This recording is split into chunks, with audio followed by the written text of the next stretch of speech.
to Joe Biden's victory here. We have seen more young people vote than ever before through a pandemic, through an economic recession, through a racial justice crisis. Young people basically said enough is enough and we're going to show up. And so we know that young people supported Joe Biden around 2-to-1 margins, sort of approaching Barack Obama's historic margins from that 2008 victory. We know that young people were showing up early, many of whom had never voted before, lots of first-time voters and new registrants. As we started getting data in from Election Day, it's really clear that youth turnout was surging. You know, we saw from youth-dense counties like Dane County in Wisconsin, a huge upsurge in votes for the Biden-Harris ticket. We saw it in places where campuses are a recession, despite COVID, that young people were turning out in record numbers. Places like the University of Central Florida or Florida State University were nearly 100% turnout, and in some places potentially over 100% because of so many new people showing up on Election Day. And so young people, we think, cast more than 26 million ballots, and we think that the vast majority of those supported the Biden-Harris ticket. So I would say young people kind of saved the Democrats' butt in the upper Midwest in some of these really tight races. And then we paved the road to the future of the Democratic Party in the Sun Belt in places like Georgia, Arizona. So I couldn't be more proud of my generation and the generations to come, because I think we're really telling Donald Trump, sorry, not your time. And demographically, when we talk about young people, we're talking about voters under 30. What's the age range?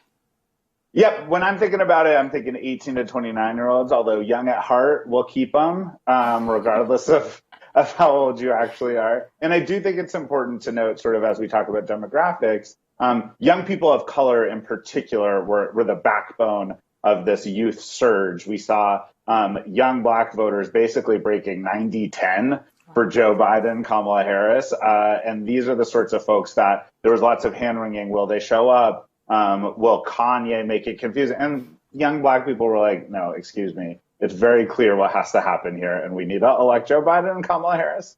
Now, what do you think?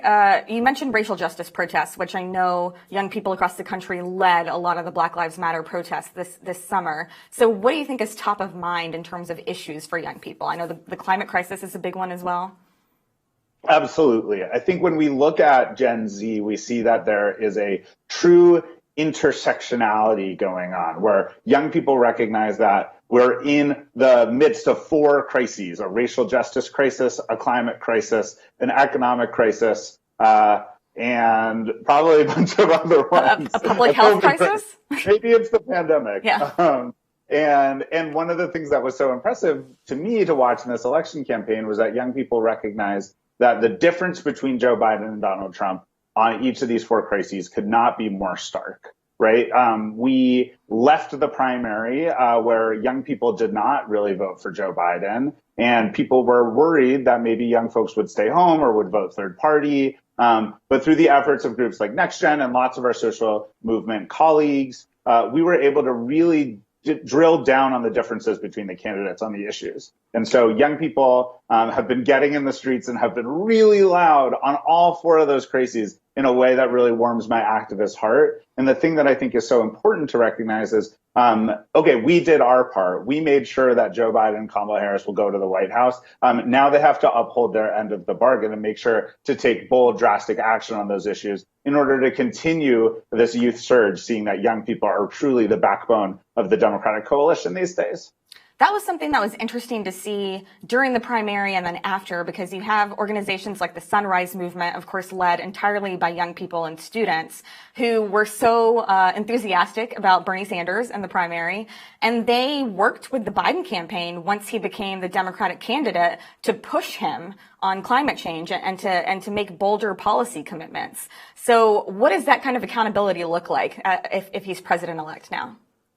Yeah, I was really impressed, frankly, with both the progressive Bernie camps for saying, look, we don't agree on everything, but we have the same end goal, which is to take action on climate change in order to have a safe and livable planet. And I was impressed with the Biden camp to say, hey, look, we don't we don't know everything. We have to be willing to listen to young people and willing to listen to activists. And so that partnership, which like maybe it feels a little kumbaya, but I actually think that's what it really is, that has to continue as we move forward. We need to have young people continuing to have a seat at the table through the transition, through who the new administration will look like, through what's going to try and be passed through Congress. And we know that these young people, it's not the hero worship that maybe we saw with Barack Obama in 2008. Folks are willing to go vote for Joe Biden, and then they're also really already focused on holding his feet to the fire. So I don't think that we're going to have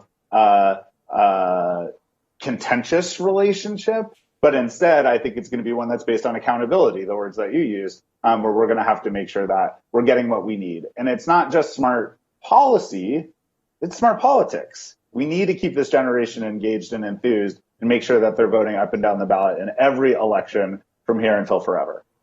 So Biden, with this at least 4 million vote margin in the popular vote, is at about 3 points higher than Donald Trump right now. I saw you tweet an interesting map, though, that if only young people voted, that margin would be even higher. And you had like light to dark blue shades across the country. So it really seems like in this election, young people are overwhelmingly supporting the Democratic Party. Yep, that's 100% right. We know that young people across the country, whether they are rural white folks in Iowa or they are Latina moms in Maricopa County, Arizona, or Black folks in Detroit, young people as a generation actually really agree on progressive policy stances. And we see a lot of the time that young folks, even if they are, even if they have Republican parents or if they're evangelical Christians or some of these components that tend to be a big part of the conservative movement, young people agree with progressive policy stances, whether it's taking action on climate change or expanding access to healthcare or student debt relief. And so when we think about the transformation of American politics that I think is happening right now, we're in this big time of upheaval, and it seems like it's basically young people versus. And that's really exciting as someone who works to get young people involved in our politics and make sure that they are supporting the Democratic Party and progressives. It's been pretty exciting to see young people from coast to coast really stand up and say, we're not here for this Donald Trump nonsense. He's trying to pull us backwards into some weird 1950s fantasy that he still has, but instead we know the only way we can move this forward. And I cannot be more proud to be a part of that cohort, frankly. And time will tell if we're able to overcome sort of the minority rule of the Senate, which is tilted towards older places, or the Supreme Court, which of course is controlled by conservative Republicans. You mentioned how young voters, especially I think young Black voters in Georgia, are probably a huge part of Biden leading there right now and potentially flipping that state. I'm from Louisiana originally, and I was interested to see on that map that, again, if it were only young voters in Louisiana, Louisiana would be a blue state. And I think that's true of a lot of these southern states that are traditionally thought of as deep red. So what do you see as next steps going forward for young people in these red states?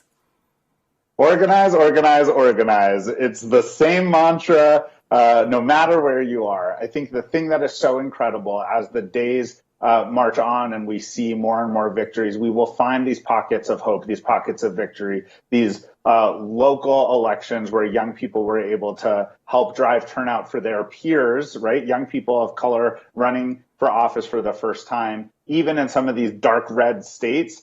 We know that we're going to see some victories, and it's really important to me to recognize that there's always something that someone can do in their community, even if it's a state that goes red on the federal level. I mean, like in Louisiana, we have a Democratic governor, right? And we know that in New Orleans, there's lots of progressive policy that can be made. And I was actually really impressed with a young Black man who was running for U.S. Senate in Louisiana, Adrian Perkins, who was stepping up and saying, hey, we may not win this time, but we are out here having the fight, having the conversation to give people hope and recognize really what the future could look like. And I think Stacey Abrams paved the road so that young people in Georgia could walk on it today. And we're going to continue to see stories like that across the country, both in the formerly conservative, deep South, but also across the Mountain West and in some of these places that have been Republican strongholds for quite some time. I think that's an important point. It is, even if certain victories weren't as major or as huge as you wanted them to be, or if margins weren't as big as you wanted them to be. Adrian Perkins, who you mentioned, did come in second in that Senate race, a jungle primary. So there are multiple candidates in Louisiana. That's such a weird system. I don't know why they still have it. But I'm sure that he will run again in the future, if not for Senate, maybe another seat. And I'm thinking about Jon Ossoff, who was a young man in Georgia who ran for a House seat in a very close race and lost in 2018. And he ran for Senate this year, and he might win. He's forced Senator Perdue to a runoff. So I think it feels like the lesson of Stacey Abrams and Ossoff and all these people is just don't give up, even in these deep red states.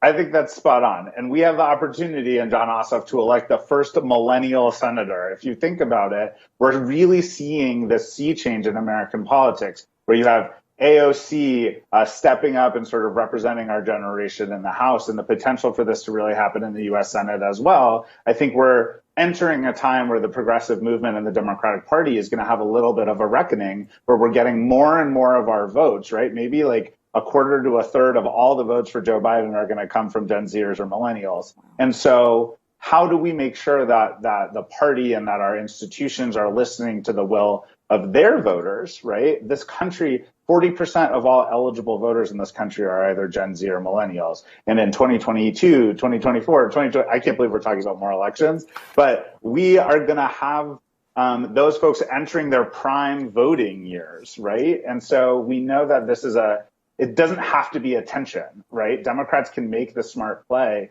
and invest in sort of the young people in their party and the young leaders, and make sure that they're helping them along and ensuring that they and their policy stances are at the core of what we need to do. I think it's really interesting when we look at some of the ballot measures that won just this past week, and how progressive some of those policies were, and what that really means for engaging young people, from Arizona, where they basically passed a ballot measure to tax the rich, to Florida, where they raised the minimum wage to $15 an hour, to many states where they legalized marijuana. These are policy platforms that are incredibly popular, especially with young people. And so if Democrats are looking for a road forward on how do we get young people fired up and involved in politics, I think it's pretty clear you follow your nose on the progressive policy, and young people will show up, just like they did on Tuesday. That 40% number is huge. I didn't actually realize it was that high. And I also didn't realize that Ossoff would be the first millennial senator.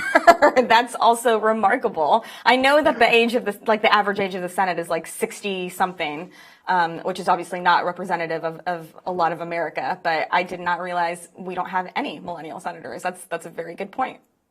And when you think about it, Joe Biden was elected to the U.S. Senate at age 29, right? He was the youngest person to be elected to the Senate, at least probably since the 1700s or something. And so we have hope as young people and as a young people's political movement that Joe Biden remembers what it's like to be a young upstart coming into a politics that is built for the previous generation, right? And he has said time and time again that his hope is to be a transition figure, a bridge between the Boomer coalition to the Zoomer coalition. And I think we have no choice but to keep him at his word and make sure that he's really believing that. And I think we are going to start to see some choices made over the course of the next weeks and months about what policies to push for, who to put in positions of power, who to have over to the White House for a beer or just a high five. Like, I think it will be really interesting to watch how young people play a bigger part in the Democratic Party, and especially in the Biden-Harris administration. I've been incredibly impressed with their graciousness and their excitement and willingness to go talk to young people where they're at in a not condescending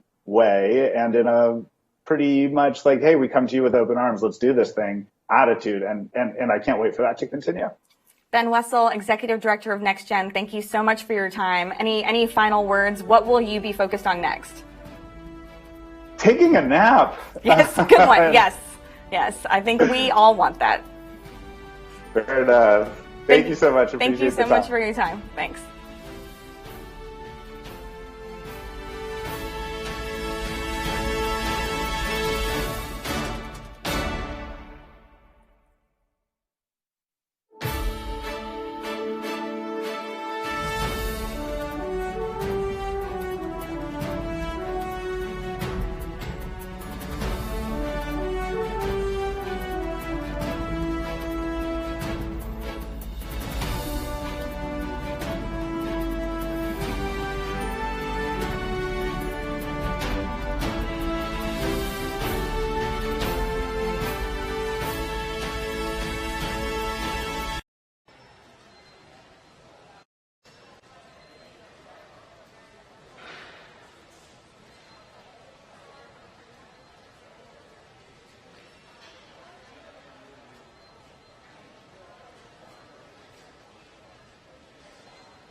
Of the Black Lives Matter movement.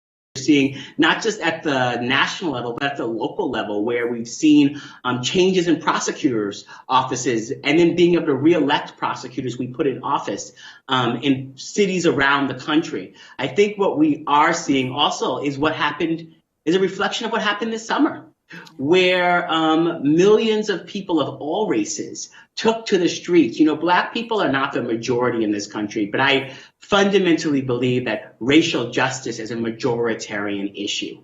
And how I know that is we saw spikes in voter registration this summer that actually translated directly to the participation we saw at the polls. We saw people showing up and saying racial justice was and racial equality was a key issue for them in ways that we've never seen before.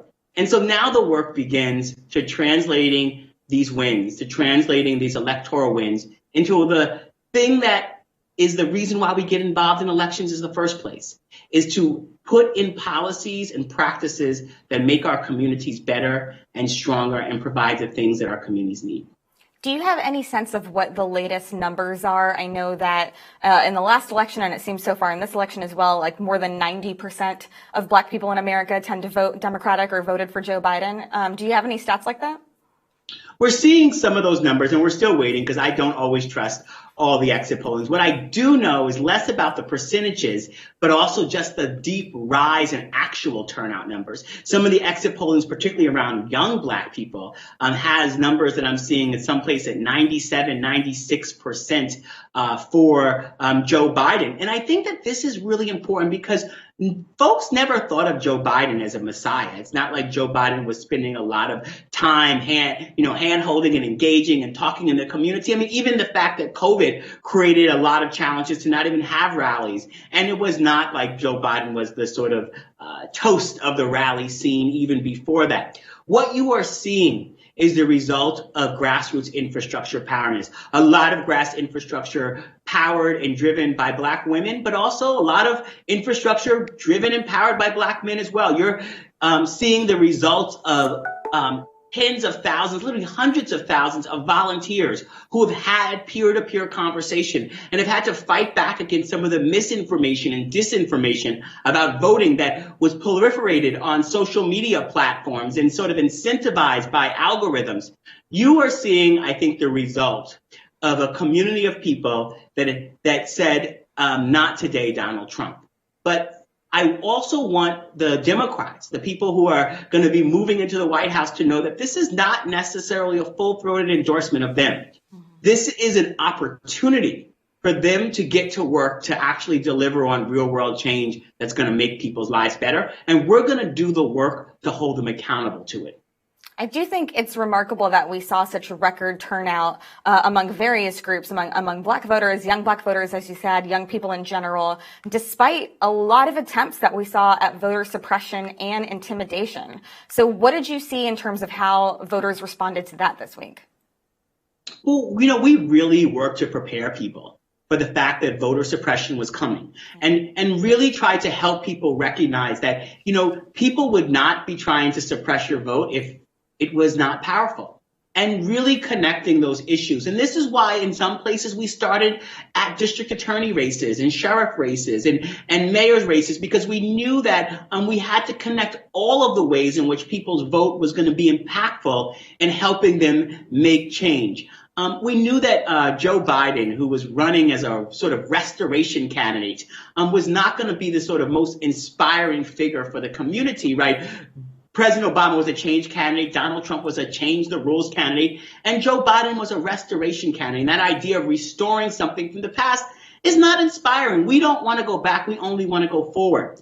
And so what we knew was that we actually had to do the work to connect this work to issues, to make sure that communities were connected with trusted brands. And so in Georgia, you have folks like the New Georgia Project, and you have folks like Black Voters Matter and Color of Change PAC, which was really on the ground working with members, and so many other groups. You have folks like Black PAC and so many groups all around the country that really work to engage, to connect these issues to ongoing political power. And I'm inspired what's taking place. But what I'm also very clear about is, unlike maybe in 2008 and even 2012, we went in really clear-eyed about the accountability work that's going to have to take place. But it's not just that the organizations went in that way. It's that the community, I believe, is very clear about it as well. We did not elect a messiah. We got rid of someone who at every single term was making it harder for us to fight for a better future, and was using Black people as a tool to be able to drive up his own votes, and was not interested in getting our votes, but was only interested in suppressing our votes. Even right now, you're watching as Donald Trump has moved from voter suppression to ballot suppression, trying to steal Black votes and steal the voice and the power of Black voters. But what we know is that we're going to stop that as well. And then the work is going to begin all around the country to translate this into real power. And I say to the folks who want to stand in the way of the will of the voters, not just the sort of power that we've seen at the Electoral College level, but the national sort of voice of what we see in those numbers, is that we're going to hold enablers accountable, whether they be corporations, whether they be politicians who say that we have to wait, or we have to be patient, or are going to give us fake solutions to very real problems, like tell us that we should just be happy with bipartisan commissions where good ideas go to die, rather than actually putting forward plans and solutions that we can fight for together collectively. That is what we're going to be looking for. That's why people in the middle of a global pandemic engaged in this election. And that is what we're going to expect is sort of a reward, as a payment for the participation. But more importantly, outside of like responding to how we participated, Black people, since coming here, since being part of this country, since having an economy built on our servitude, to having fight to be part of this democracy, at every single turn have been the protagonists in the American story of voting and the American story of democracy. No group of people have fought harder, stood on longer lines, faced more indignities in order to express our will for a better future. And so what do you do with a protagonist? You root for them. You stand up for them. You fight for them. So I also want to invite people of all races to recognize that racial justice can be a driver towards changing all of the things we want to change, towards engaging and ensuring that we have a criminal justice that prioritizes safety and justice, that we have an economy that actually ensures that we can buy the things that we need, that we can save and protect our planet and create more jobs. There's so many things that we can actually achieve when we recognize that racial justice can be a driver, and undoing racial justice can undo the norms and the practices and the ideas that prevent us from actually being able to win collectively. Now, you mentioned the importance of Black voters. I think also specifically in so many of these swing states, especially Joe Biden won Michigan, which was very important. And when we look at Black voters in Detroit and Philadelphia and Atlanta, I think Ben Rhodes, who is a former policy advisor to Barack Obama, said it really well. He said, when you look at Black voter turnout in these key cities and states, it is remarkable that the people who have historically been treated the worst by this country are the ones who are doing the most to actually save the democracy. You know, that has been the story. And the thing I want to say to folks who are watching is that this is not a win for democracy, because I think we can sometimes maybe overstate what happened. People having to stand on long lines, 5-hour plus lines, people having to every single term being denied their right to vote, watching the ballot suppression that's happening right now from the Trump campaign. This is not a win for democracy. But we should work to get some wins for democracy.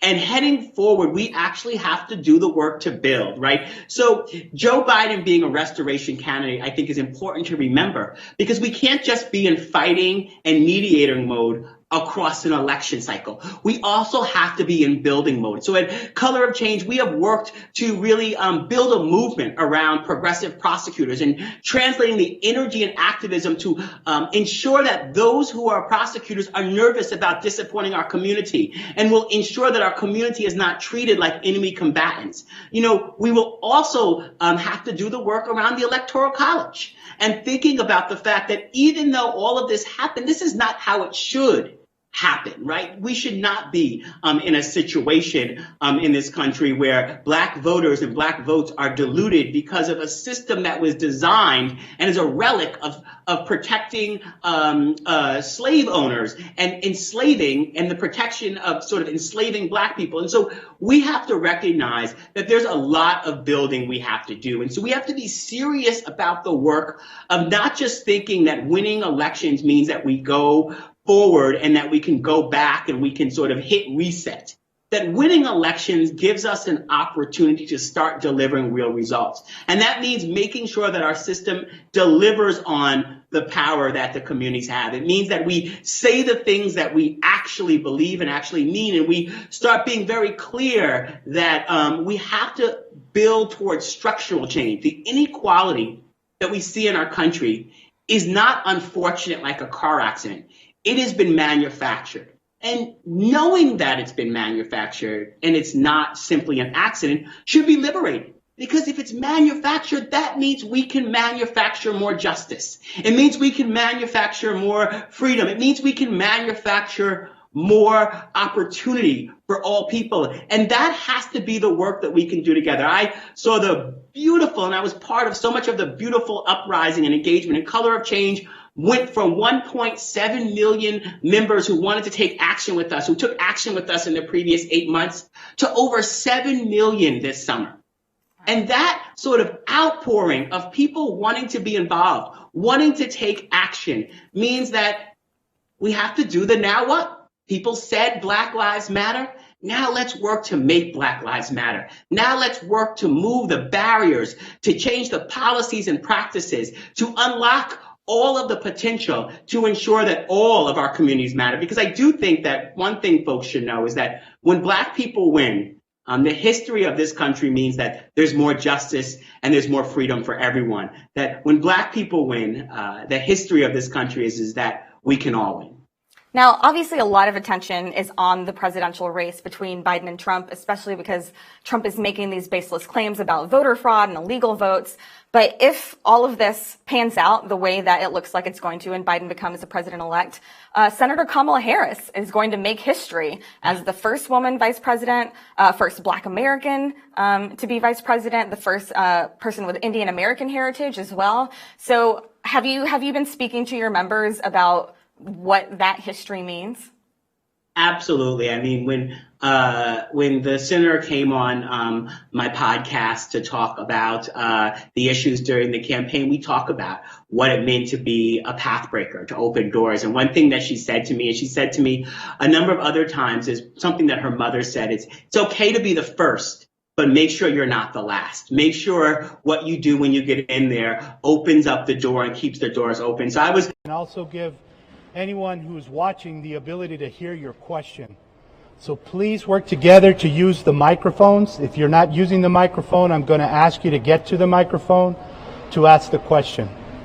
Now, starting off, I'd like to put some information out for voters to help them in trying to track their ballot. There are two systems in place. One is being sponsored by the Secretary of State, ballot tracks.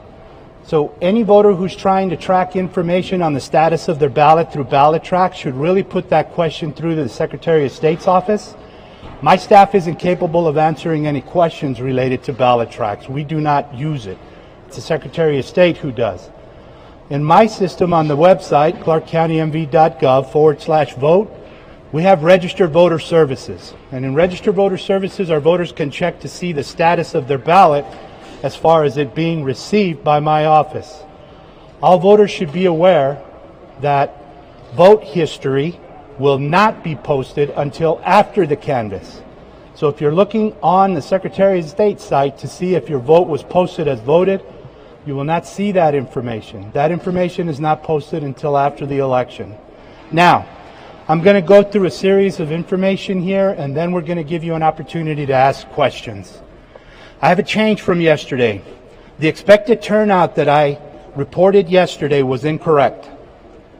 The 51,000 votes that I reported would be available today is actually a little over 30,000. And here's the reason why.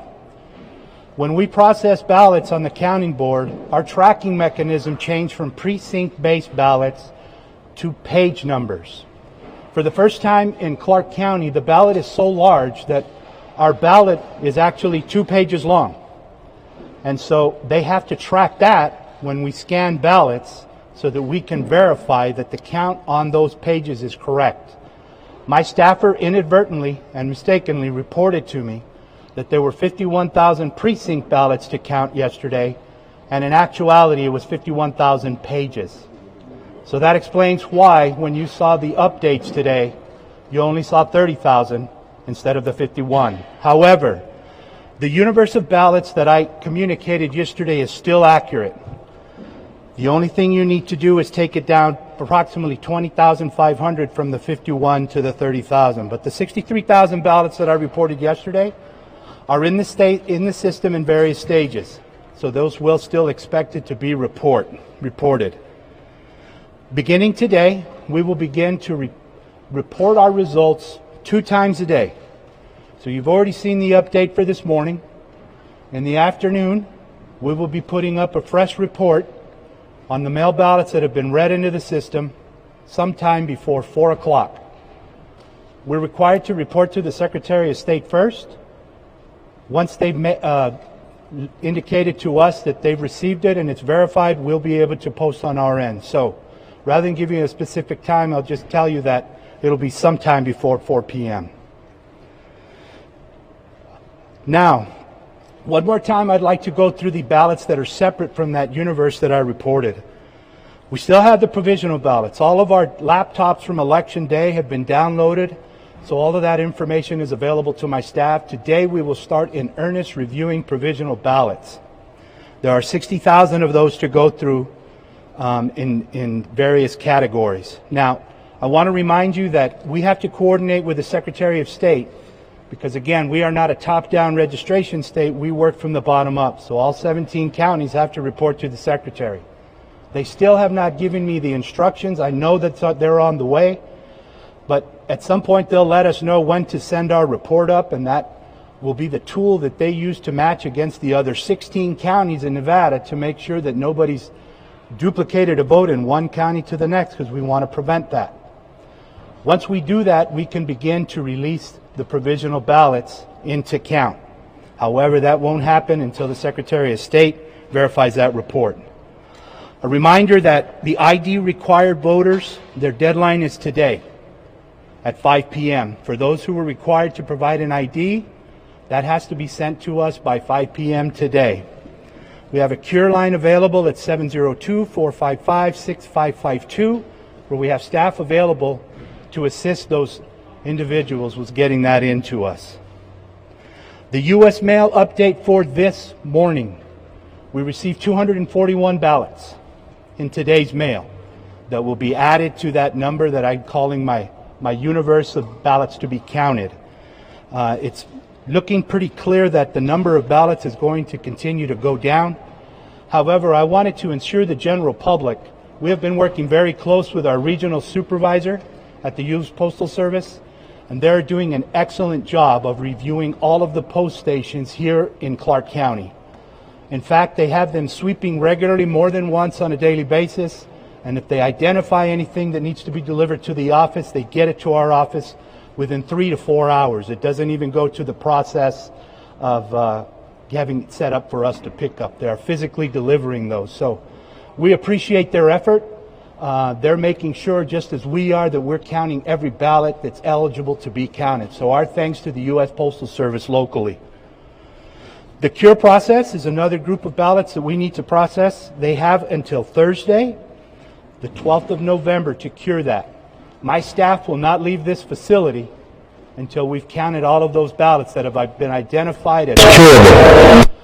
AB 4 was very clear in the legislative special session that we have to have all ballots counted by November 12th. And with that, I'll open it up for questions. Remember, you need to be at the mic. Good morning, right there. Right there, whoever's due. Yeah. Good afternoon, or good morning, Mr. Registrar. Yes. Can you tell us the number of ballots that you expect in this afternoon dump? So you said the 31,000 was the total for this morning. It won't be, or 30,000. It won't be. It was not 31,000. I'm sorry, yeah. 30. Can you? So let's just be clear here. 30,403 was the increase. 30,403. This afternoon, before 4 p.m., how many do you expect? Because we're starting to dump 2 reports a day, I can't accurately give you that number. The only thing that I can tell you is the numbers that I reported as my universe of ballots that need to be counted is still accurate. So we know we're going to need to get approximately 63,000 ballots into the system. So still 63, go ahead, I'm sorry. 63,000 over the next couple of days will be entered into the system. Okay, so 63,000 still outstanding, 30,000 this morning, and TBD, you don't know how many this afternoon? No, I can't give you that number accurately because we've changed to a 2 report in the day. And so they're going to work as hard as they can. They're being very efficient back there in the way that they count through the ICCs. So we'll get as many in as we can, and then we'll continue to read after that report, and there will be another report tomorrow morning with whatever we read this afternoon and evening. Okay, thanks. This is my colleague, Jolene Kent. Hello, Thank Jolene. you, Jacob. I know we talked about the pace yesterday, but there's increasing pressure on your county to count faster. You have the capacity to count 71,000 ballots a day. Why not process that number, Joe? As I described yesterday, the process is very deliberate in the way we process here. So through the Agilis, which is our mail ballot processing system, that's the first step. That Agilis machine will verify signatures, and then those that aren't verified as a match, that has to go to a manual physical process. And there are 2 steps in that process where we have staff running through those. We have to run those through those 2 steps, and then at that point it moves to our counting board. Our counting board then works to verify those records, to make sure that our batches are matching and that we're reconciling correctly. And they go through the process of separating the ballots and getting them over here for us to count. So there's no speeding up that process. As I indicated yesterday, we're going to continue to count and make sure that we're being accurate. We're anticipating and hoping that with the number of ballots that we see now, we should hopefully be ready to have a final count on the majority of mail ballots by Sunday at some time. By Sunday. And what's your message to all of the people out there watching Clark County who say, come on, let's go, hurry it up? I think I mentioned yesterday that our priority here is to make sure that we're accurate in what we're doing. So we're not interested in moving as fast as we can. We want to be accurate. We're very fortunate at this point that we've had staff working for many days and they're very efficient in what they're doing. So we're confident that the work is being done accurately. And that's what our main goal is. Thank Can you talk about the circumstances that require an ID? What are those ID required ballots? Because there's quite a lot of them. And how are those different from the other ballots that need to be cured?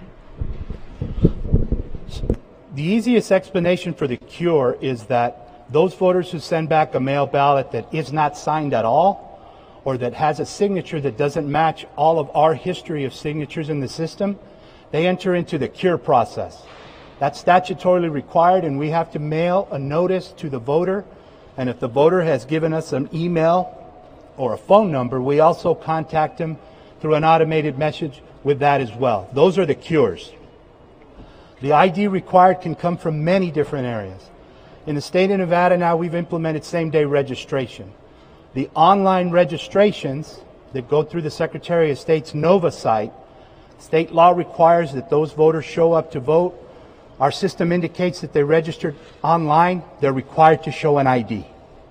So they showed up to vote in person, either early voting or election day, and they didn't have their ID. So they're required to provide that by today at 5 p.m. in order for those votes to count.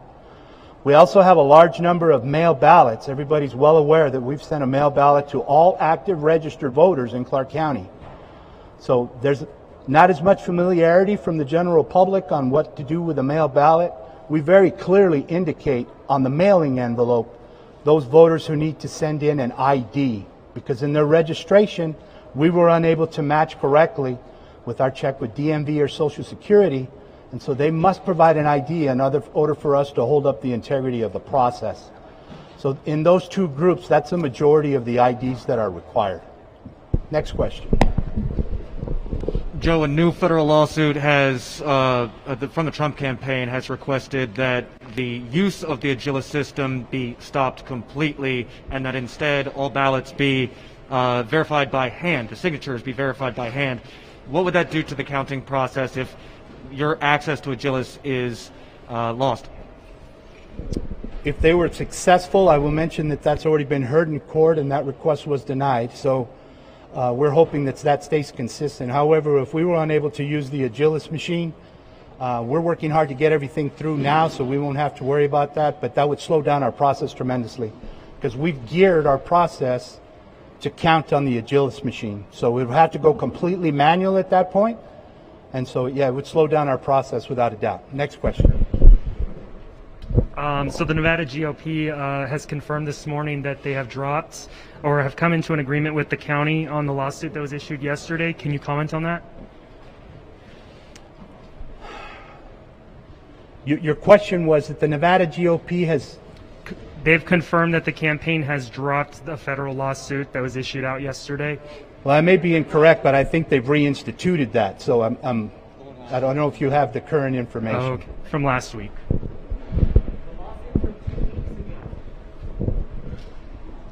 Hi, Mr. Gloria. Just to be completely clear, yesterday you said there were 63,262 outstanding ballots, correct? Correct. Today we have those 30,000, that new batch, and then so the outstanding ballots would be around 30. No, sir. No, that's 33,000. You're confusing the two numbers that I reported. So yesterday, what I stated was that we expected to see 51,000 ballots read yesterday. Correct. Because the page numbers were reported mistakenly instead of the precinct count. That count went down from 51 to 30. Right. So the 63,000. Let me finish. So the 63,000 are still in process and need to be counted. So bottom line, I mean, outstanding ballots right now, out of that number of 63,000, still 63,000 24 hours later? That is correct.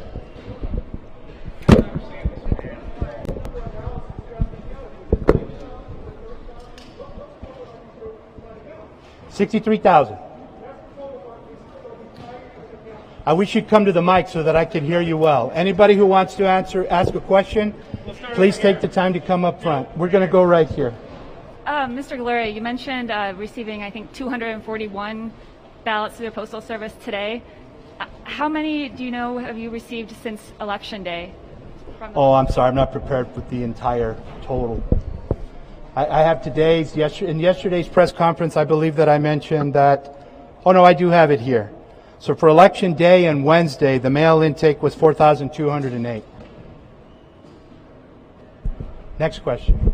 Good morning. In the lawsuit that was filed today, in addition to asking for the Agilis machine to be stopped again, they also allege that there were 3,000 plus instances of ineligible ballots which were cast. Do you have any evidence of that has been given to you, and do you have any knowledge of those 3,000 ballots that the Nevada GOP is alleging? They provided us with a list. We'll have to begin to look through that. However, their lawsuit is based on something that happens regularly. You don't have to live here in order to be eligible to vote here. This is a military town. We have Nellis Air Force Base. We also have several students that travel outside of the state to go to school. Those folks are eligible to vote here in Nevada. We also have local representatives, congressmen, senators. They're up in Washington working, but they live here, they vote here. So we'll have to look through those numbers, but it's not out of the ordinary at all for somebody not to live here, but be eligible to vote here. So we will look at that and we'll review it. You need the mic. Sorry, just to quickly follow up on the number of military ballots, sort of related but separate. You had also said the other day that's part of what you're going through in addition to provisional ballots. How many outstanding military ballots are there? Do you know? The military ballots have been read into the system. Hi. Oops, sorry. Can I just clarify the math? Yes. Total number of outstanding ballots, including the provisional, is what? The provisional are beginning to be looked at in earnest today because all of the data has been dropped. Just give me the number. I'll answer the question. The provisional count will be 60,000. Okay. Mail ballots that still need to be run through the system and are expected to run through for count is 63,262 approximately. Okay, and are we subtracting 30,000 from that 63 or not? No. So none of the 63 have been counted? No, sir. So where's that 30,000 number that you mentioned this when you it's first in your started? report today. Check the website, clarkcountynv.gov/vote. Okay, but so that why isn't that coming out of the 63? Because I mentioned yesterday that we had 51,000 ballots to count. That was incorrect because I was given the number of pages. Right. 30,000 is in the system and reported this morning. So 30,000. So there's still 63,000 and the 60,000 beyond the 30,000. Don't mumble. So 30,000 were counted yesterday. That is correct. There are still 63,000 mail ballots to be counted. That is correct. And 60,000 provisional. Those won't all be counted. More Some or of them won't meet the requirements for them to be registered, but they need to be reviewed. Okay, and what are the hours of the counting? The hours of what, sir? What are the hours that your people are working on the count? I can have a member of my staff make that available. And how many people roughly are involved in this process? At least 300. Really? Okay. Thank you. You're welcome. Mr. Gloria, at the risk of going back to math, from 51,000, we reported 30,000. Does that leave 21,000? No, sir. Okay. And? I started out by explaining that the numbers I reported yesterday were incorrect, and I gave an explanation as to why. Our staff at the counting board incorrectly, mistakenly, provided me with the number of pages that they sent over to be read. However, that was not the number of precinct ballots. Every ballot in Nevada that's sent to the voters represents 2 pages. And so there were actually only 30,000 ballots that were read. So I've corrected that and explained to you why that occurred. So the 63,262 and no more than that? No, there could be more. We still have cures, we still have IDs that need to be, and we still have provisionals. And then those are all outside of the universe that I've been reporting. And then the final are the 241 that you said you received by the mail. That's today, sir. Today through the mail, and that will continue to be received through next Tuesday. Are they included in 63,262? No, sir. Those are outside of that. And thank you.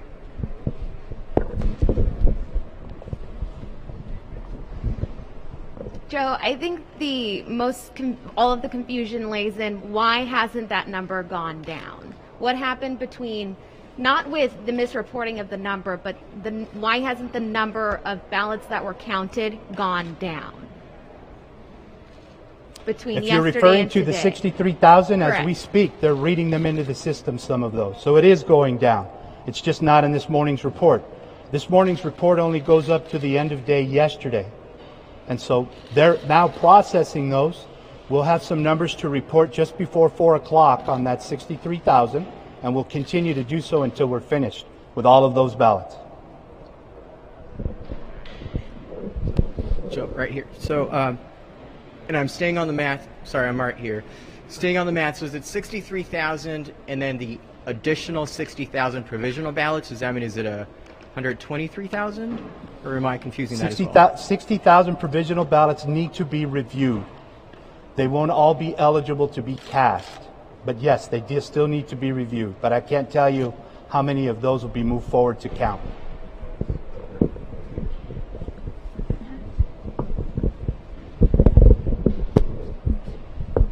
The GOP has asked the Department of Justice to investigate some of the, and I'm just wondering if you received the list of the voters' names that they're looking into, and what's your... I need you to be more specific with what list you're referring to. Is it in the lawsuit that they recently provided, or is there a list that I'm not aware of? Regarding they're asking the Department of Justice to investigate. I don't know anything about that. I can't answer that question. A deal was struck allowing more observers to come in. Can you go into detail about that deal? I can't hear you. There was a deal. Observers to come in. Do you have any information regarding that deal? It's part of that lawsuit from last week that was cleared. I believe that we agreed to provide some more observer locations in our counting board's location. Okay. But they've rescinded that, so I'll have to talk to my civil DA.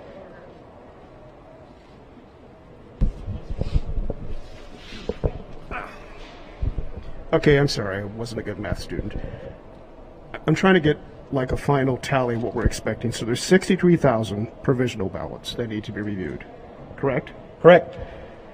In addition to that, there's another 60,000 ballots that aren't provisional that need to be... That are provisional, but those won't all be qualified to vote. They need to be reviewed. I understand it, but ballpark for me.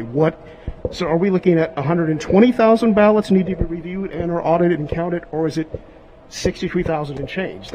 Let's make sure and clarify that there's two types of tally types that you're referring to. Provisional is electronic. Those are voted on the in-person voting machines. The mail that I'm referring to is separate. That's a different tally type. So that's the 63,000. So there's some electronic ballots that were voted provisionally that all need to be reviewed. They're held in queue. So they won't actually be counted until my staff correctly identifies whether they were eligible to be counted. So that's separate. But there's 60,000 plus the 63,000 that I'm referring to. So there's roughly... Just clarify for me, we're looking at roughly 123,000 ballots that still have to be reviewed, audited, and or counted. Is that correct? That's what I'm reporting, but you need to keep in mind that we still have no ID voters that can show up. We still have cures that can still show up, and we also have U.S. mail. Okay. So I'd love to make it easier for you, but it's a complicated process. So I think we all appreciate what I'm trying to do is give you the numbers on the large. Sure. I think we just all need a ballpark to be able to accurately report. We don't want to say 60,000. I think it's fair to say that the 63,000 mail and the 60,000 provisional are the largest chunks left that we have to review. And again, not to misquote you, or I hope I didn't misunderstand, but you anticipate having those completed, counted by Sunday? Is that what you said? The mail. And we're hoping to have the mail done by Sunday if all goes well. And that number again is what, I'm sorry? 60,000. 63,000. Okay, so you're anticipating 63 more thousand ballots being completed, counted by Sunday, and then there's the other 60,000 that still have to be reviewed, which will go through next week. You've got it. Thank you. Next question. Can I change away from math for a moment? How's your security? We've been reading about a situation in Philadelphia. Have there been any credible threats to your knowledge to the voting count or your facilities in and around Las Vegas? I really can't release any of the reports on anything that would be credible. We keep that within our law enforcement group, and they are dealing with it. I can tell you that they're monitoring social media for any threatening type of messages. As you can see, when you came today, we have a relatively large force of law enforcement plus our county security that's here in place. So I feel that the response has been excellent from the community, from the commissioners who called to make sure that we had that support. But it's just troubling for my employees. I have employees who are nervous leaving the building, and rightfully so. They worked late into the night, so we've strongly encouraged all of them not to leave by themselves. They can also request an escort from our security people or law enforcement. So we're doing everything we can to protect our employees. And I think the response from local law enforcement and the assistance we received from our county commission has helped to make sure that that happens. So we're doing the best we can. Folks, we got 2 more questions. Speaker. How about yesterday that you plus these numbers? Yesterday we have 44,000 ID requiring ballots and 2,100 ballots in the queue process. Is the same number today? You know what? I was looking for you. Can you do that again? I didn't see you. I'm sorry. Did you just say it again? Yesterday we're talking about 44,000 ID requirements ballot, and yesterday we have 2,100 ballots in the queue process. Is the same number today? I would have to run that report for you. I did not come prepared with those numbers, but those were accurate yesterday. So today we still have 40,400. As I mentioned, outside of that universe of numbers, the mail and the provisional, we still have the ID required. We still have the cures, and we still have the U.S. mail that still has to come through. So yes, the answer to your question is those people are still eligible if they bring us an ID to have their ballot counted. One more question. Where is it? Last question right here. Last question right here. Joe, can you talk about the settlement that came with the lawsuit going into last week, the reason behind it, and just anything moving forward? I could just briefly say that the Republicans had communicated to our legal team that they were willing to drop their suit if we would provide some additional locations in an area that we were providing it as a courtesy. Again, I remind all of you, the only thing that is statutorily required for observers is we allow them to watch us count and tally votes, which is happening right behind us. Everything else that we've provided is provided as a courtesy. We're not required by law to do so. But that's what the settlement dealt with. But they've rescinded it, so I'll have to talk to my civil DA to see where we're at with that. Thank you all very much. We'll see you tomorrow at 10 a.m. Joe, the DOJ is alleging criminal voter fraud. Have you seen any evidence of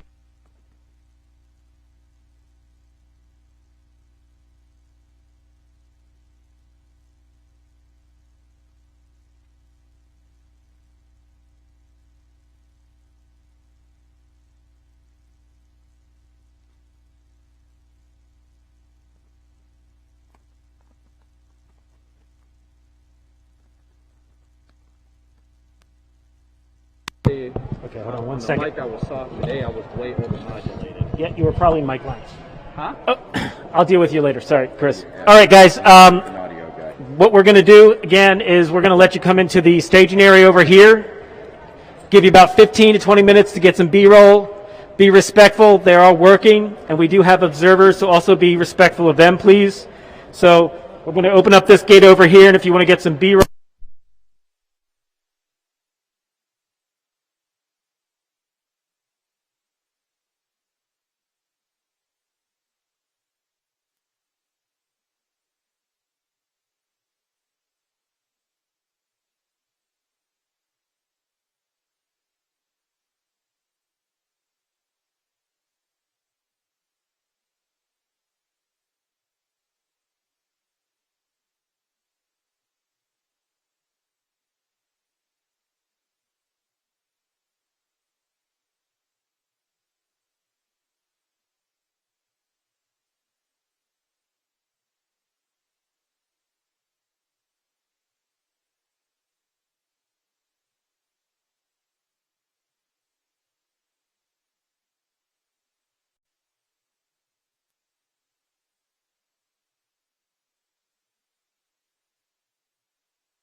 Pretty good. Pretty good.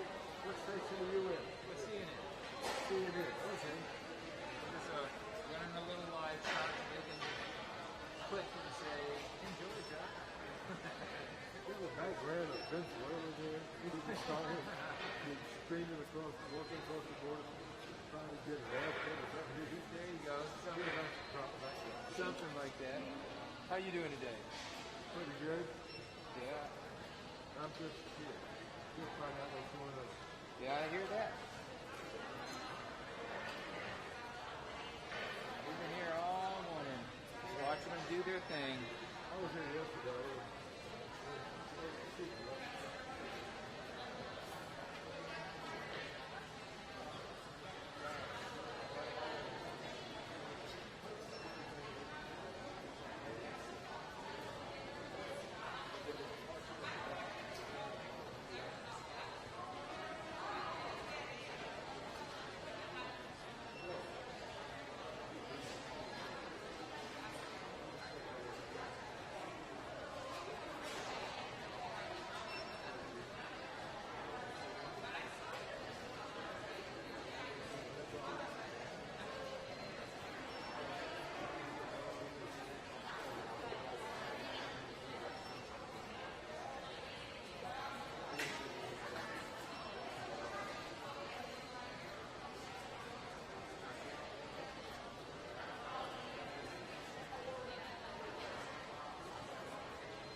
They're the homeless on Christmas, you know. On Christmas, it's like he knew what he was getting in for. Well, we're making these things strange things. It's really good. It's really good.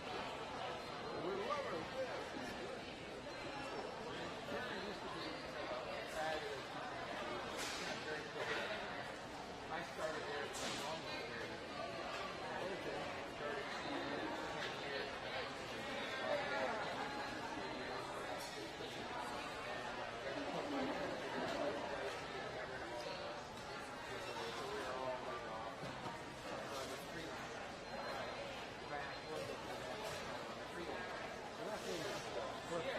Like the 60s, 70s.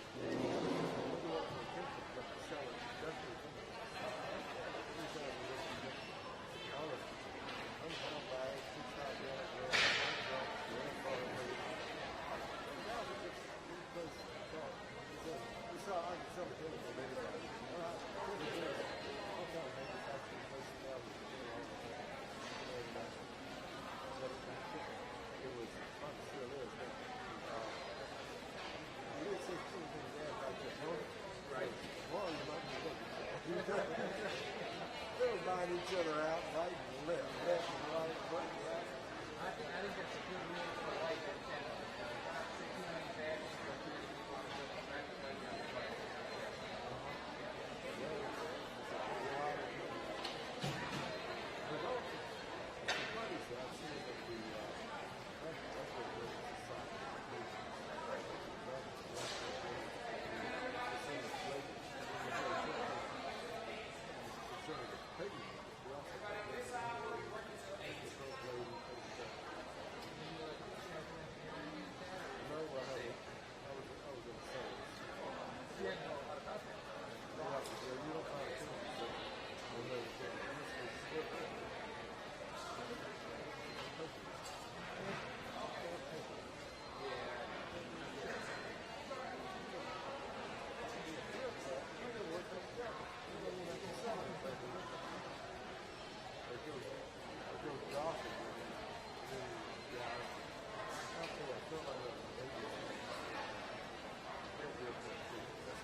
Y'all ready? Good afternoon. Thank you for taking the time to be here again today. We are all working hard to maintain a clear line of communications with the media, the county election officials, and our voters. Our office will continue to give unprecedented access. The voters of Georgia deserve transparency. Georgia voters deserve accurate, real election results. Election workers around the state are working with integrity to ensure every legal ballot is counted and no illegal ballots are counted. Right now, Georgia remains too close to call. Out of the approximately 5 million votes cast, we'll have a margin of a few thousand. The focus for our office and for the county elections officials for now remains on making sure that every legal vote is counted and recorded accurately. As we are closing in on a final count, we can begin to look toward our next steps. With a margin that small, there will be likely a recount in Georgia. Interest in our election obviously goes far beyond our borders. The final tally in Georgia at this point has huge implications for the entire country. The stakes are high and the emotions are high on all sides. We will not let those debates distract us from our work. We will get it right and we will defend the integrity of our elections. In some states, there are complaints about monitors not being allowed to watch the count. In Georgia, this process is and will remain open and transparent to monitors. If any member of the public raises legitimate concerns, we'll investigate those. We are committed to doing anything and everything to maintaining trust in our electoral process here for every Georgian, regardless of partisan preference. Thank you. Good afternoon. Again, I'm Gabriel Sterling, the Statewide Voting System Implementation Manager. You keep putting your microphones where I put my computer. Essentially right now, the outstanding ballots are about the same as they were this morning. Not too much change on that front. But what we do have is a little more information on some of the provisionals and the UACAVA ballots that are out there right now. So let's see, we will start with, let's just start with the margin right now. We're looking at 2,448,796 votes for President Trump and 2,450,381 votes for Vice President Biden. And that gives us a margin of 1,585. That's where we stand right now as of 3:08 p.m. on, it's Friday now. We do know that today is the day for the UACAVA deadline for those military and overseas ballots that would have been postmarked by Tuesday, Election Day, to be accepted and counted in the state. We do have some updated numbers on that. Let's see. On the overall side, we have 18,008 of those ballots have been accepted, and it leaves 8,410 that are still available to be received. Now, again, I want to reemphasize this. That does not mean there's a bucket of 8,410 votes ready to be counted. That means that there are 8,410 votes that could have been postmarked on Tuesday and could be received by the elections official today. So, as I said earlier, it's going to be more than zero and less than 8,410. So it'll be somewhere in that range. We don't really know how many that is. I do have a county-by-county breakdown of available ones. I'm going to give you some of the highlights, and we're going to try to put this into a release to give the details following this press conference. So, y'all usually want the big ones, so we'll go with that. Bibb, we're making is 86 are still out there. Chatham, where Savannah is, 395. Cherokee, do you choose Woodstock? Yeah, Woodstock, why not? 171. Clayton County, 241. Cobb County, 569. Columbia County, 247. Coweta County, 99. DeKalb County, 802. And I want to take a note of personal privilege for a second for the Yankees in the room. It's DeKalb, not DeKalb, not DeKalb, it's DeKalb. So we got to pronounce these things. Doherty, another one of those, where Albany is. They're 74. Douglas County, 111. Fayette, 149. Forsyth, 153. Fulton, 956. And that's the single biggest number, I believe, right there. Gwinnett, 741. Henry, 238. This is another fun one. It's not Houston in Georgia, it's Houston. Houston County, 196. Liberty County, 173. There's a military base there, so there's a little outweighted to its actual size and population. Lowndes County, where Valdosta is, 141. Muskogee County, where Columbus is, 323. Paulding County, 105. Richmond, where Augusta is, 244. Home of the Masters coming up soon. Rockdale, 88 is 80. And I think that's all the biggest ones. So you can take those, add them together, and the balance will be probably about 4,000 for the rest of the 159 counties that I didn't name. So after that, we have the provisionals. And I do have the an initial provisional report from Fulton County, which is obviously the largest one, which will have the biggest potential impact. Their total provisional ballots received was 4,869. They accepted 3,603. So that means they rejected 1,266 of the provisional ballots they had on hand. The biggest chunks of those were the eligibility was verified, means the voter brought their ID in, and that was 1,205 of those. And they voted out of precinct, which means they were inside the correct county. They were Fulton County voters, but they were at the wrong precinct. That's 2,398. Now, the unfortunate part for some of those voters and some of those candidates means that they voted out of precinct, essentially they can only vote on the things that were on the ballot that affected the areas that they shared with the other precincts. So things like president, senator, those votes will count, but state house, county commission, those races would not. That's the difference when you have the vote out of county like that. We don't like seeing voting out of county. We try to encourage people to be told to go to their correct polling location. Now, the rejected ballot justifications we saw on this is out of county, 673. You can only vote provisionally inside your own county. Not registered. So these people were not registered voters, 573, and non-citizens attempting to vote was 13. So that's the initial provisional report from Fulton. I expect that to change somewhat. I was talking to our Fulton County monitor earlier. He said there were some other changes moving on that, as well as some of the absentees that were damaged. They were duping. I don't have a final number on that, but somewhere south of 300 that they were cut when they were using the openers and things like that, that they had to redupe, and they're going to be scanning those, and those will be added to tallies today. Let's see. Not that one. You know, you start to get crazy looking at all these spreadsheets. They are not. As I understand it, they have not scanned and uploaded those yet. Justin, you're getting ahead. Let me get through all this, and you can come back later. All right. So, the total number of provisionals in the state. This is not the total number. We have the numbers from 134 of the 159 counties, and we have a lot of the large ones, but I don't think we have all of the large ones. Like we have DeKalb. Okay, Clayton. I think we might have all the big ones in here now. Again, this is a moving target dealing with elections workers who are doing lots of things at one time. We're very happy when we're working together to get this information to the viewers and the voters out there. And guess what? Gabe didn't hit the sum on all these things yet, so we're going to have to take a second while he does that on live television, because that's the exciting television y'all came for today. All right.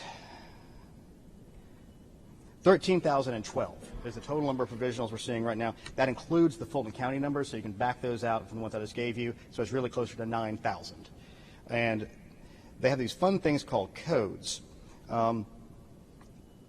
And these are the different states a provisional can be in. It can be for curing your voter ID. There's two different versions of that. There's a general voter ID, like you forgot it was a first-time voter ID. We didn't have a good voter ID on file. Then there's the provisional not registered, which they couldn't prove your registration at the time, but you can come back and cure that. Extended hours. As you all may know, we had a handful of precincts around the state that were extended past the 7 o'clock hour. Under law, all those votes are provisional until just in case a court adjudicates that they shouldn't have been open, but they will all get counted. Then you have out of precinct, which I was describing before, where you can be in the right county, but you're in the wrong precinct. Not a citizen, pretty self-explanatory. And then we have what we call incomplete registrations, where they have a partial registration in the system, but they don't have enough information to identify the voter. They have the opportunity to come back and cure those. We will again try to work on getting a breakdown of those out to y'all.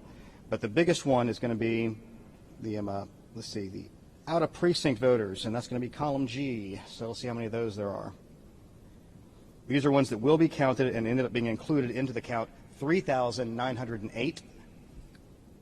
And You don't have to take the subset of the Fulton out because we didn't include that. So the 3,908 is of the counties we have, not including the Fulton ones, which I gave you those numbers earlier.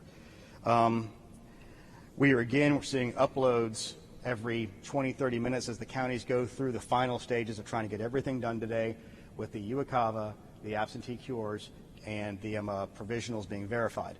So you're going to see lots of uploads. And what we've noticed is it goes up 3 on the margin, goes up 3, goes down 2, goes up 7. I mean, so nothing is moving the needle a lot on these things. So we're still hanging around that 1,500 number right now. But the larger chunk of provisionals could potentially move it some. The UACAVA could potentially move it some. The duplications of damaged ballots could move it some. And again, it depends on where they're coming from. And we're still trying to get everything closed out today. It could slide to tomorrow. And again, when you have my entire high school, I think, was about 2,000 people, and we have less than that involved in the margin here. So every one of these votes is important. And the job of the elections officials in this office is to assure that every single legal vote is counted and that the will of the voters of the state of Georgia is met on this very, very important election. Now, Justin, you can ask your question. Okay.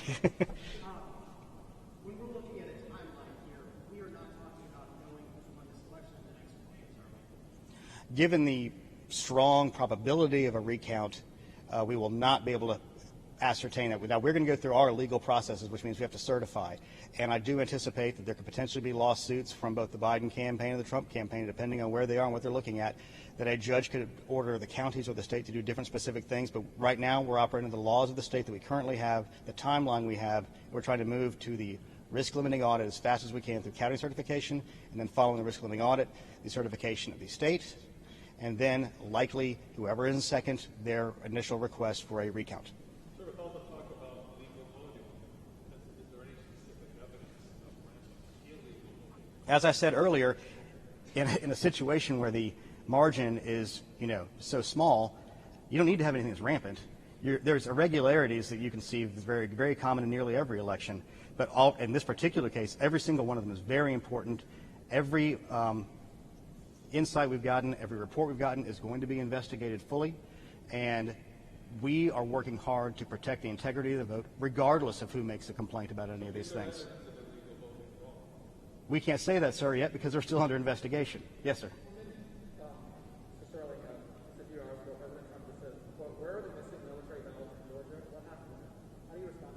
Well, we still have a few hours to see what will be coming in from the U.S. Post Office that has to be postmarked by Tuesday.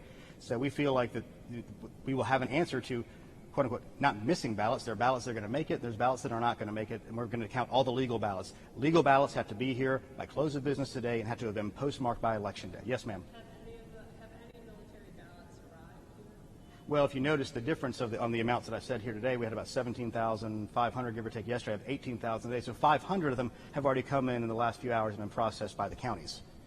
Yes, John.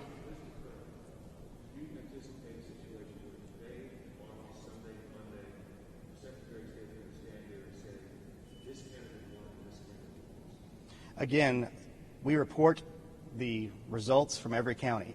At some point, the legal process continues that the counties have to certify. Once the counties certify, we look at their paperwork and make sure it is all clean and legal, and then we will certify. That is the point at which the Secretary of State would stand here or stand wherever he might and say, this is the winner of this election as it stands right now, and then we anticipate a recount coming.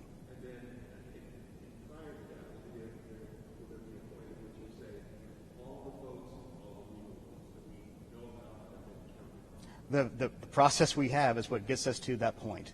We certify. That means these are all the legal votes we have, and all the legal votes are counted. That is the legal process been set up in this state for many decades. Yes, ma'am. It's the 13th for the counties, and at the outer end, the 20th for the state. Our intention and our hope, and working diligently with the counties, is that they will certify faster than that, so that we may begin the RLA process, the risk limiting audit process, so we can certify before then. So we have a little bit more time and wiggle room to deal with what we know will likely be a recount. John, you had a lot. Hold on. Ma'am, you can go. Ma'am, you can go ahead.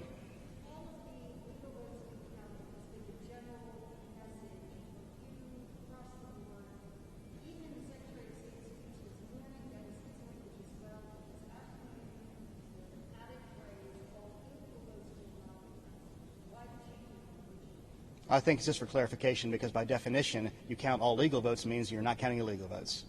Yes, ma'am.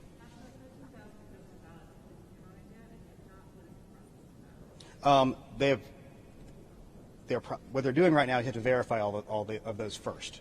They will likely be scanned today, and they could even be part of some of the uploads we have seen today. I'm giving you the latest information we have, and I do not believe most of these have been scanned yet, because usually the intent is you don't want to go through scanning a bunch of stuff, then have to do like 8 more later on. You count it's easier process-wise to do everything at one time than to do it in bits and pieces when you talk with a small amount. Yes, sir.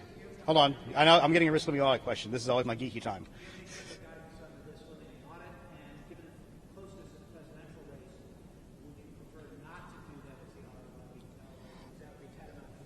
If you look, well, we're doing a recount anyway, but you're right. Unfortunately, with the way as I pointed out to you yesterday, the day before, it's all kind of running together for me at this point.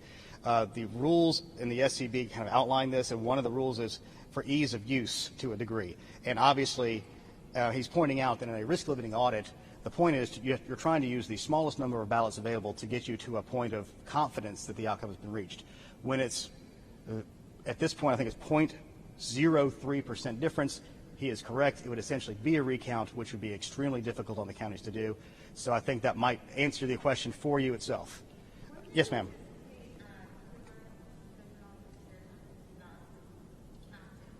Our hope would be today.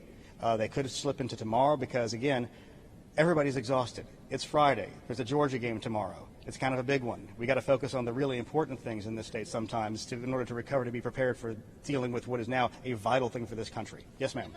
Oh, sorry. Yes, ma'am. Mm-hmm.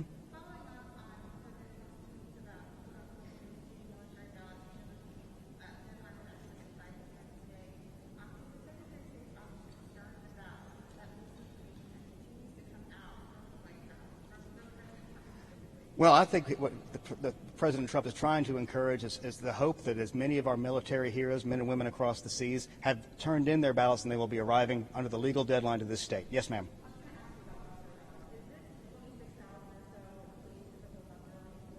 As I understand it, that's pretty normal, yes. Yes, sir.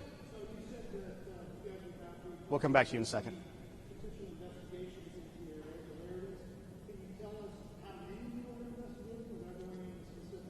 I really couldn't answer that because, frankly, I just don't know. I'll try to figure out something for you. We'll talk to Chief of Investigations. I need some water. Well, hold on. If that's what I said, then it's probably correct. Let's see. Yeah, 13,012. No, this is all provisional ballots, accepted, not accepted, discard. I mean, there's, none of these have been, again, latest numbers we have. None of this is either for sure going to go in except the number I gave you, which was the out-of-precinct ones. Since everybody's ballot has president on it, all of these will go towards that, and that is 3,908. And again, we're also missing about 20 counties out of this, so that number will be bigger at the end of the day. Your follow-up.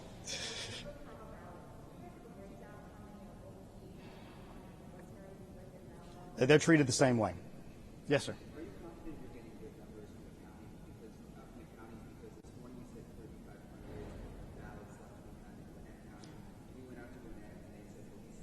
Okay, there's a difference on this particular thing because you noticed they pushed out results on election night.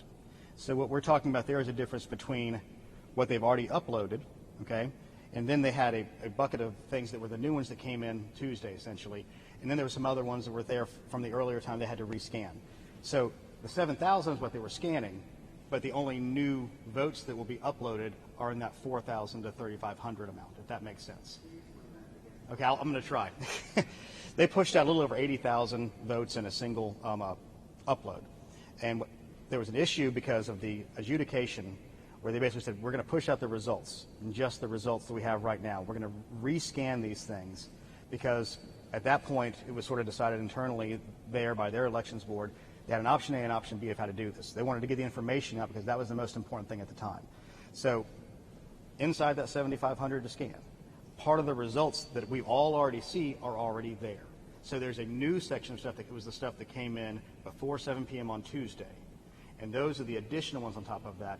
And again, it was between 4,400 and 3,500. And frankly, when I said 3,500, I was talking to a staffer and I thought I had a confirmed number, and it might have been wrong now, so I apologize for that. But again, this is a moving target, so that's about the reason for the 4,400. In answer to your other question, yes, we are confident in the numbers we're getting from the county. Is it possible they're off by 1 or 2 or a small percent? Yes, because again, these people are underpaid and overworked, like so many right now, and they're doing their best to get us the best numbers, and we're doing our best to be open and transparent about where we stand in the country right now.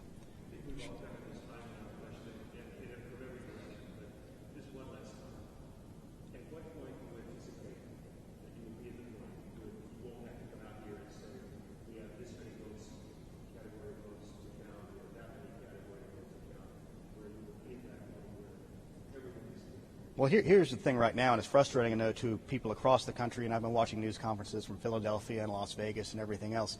This is a legal process. It's a legal process we've been doing for several years, and we are still inside the window for ballots to be counted following the different sets of laws. This is the outer edge of the UOCAVA ballots being the last ones, of getting them legally established and counted. This is the outer edge of getting those provisionals validated and counted. We are now at the outer edge of getting the absentees cured and counted. So we will know the final universe of numbers by today, and that's going to be an easy thing to see.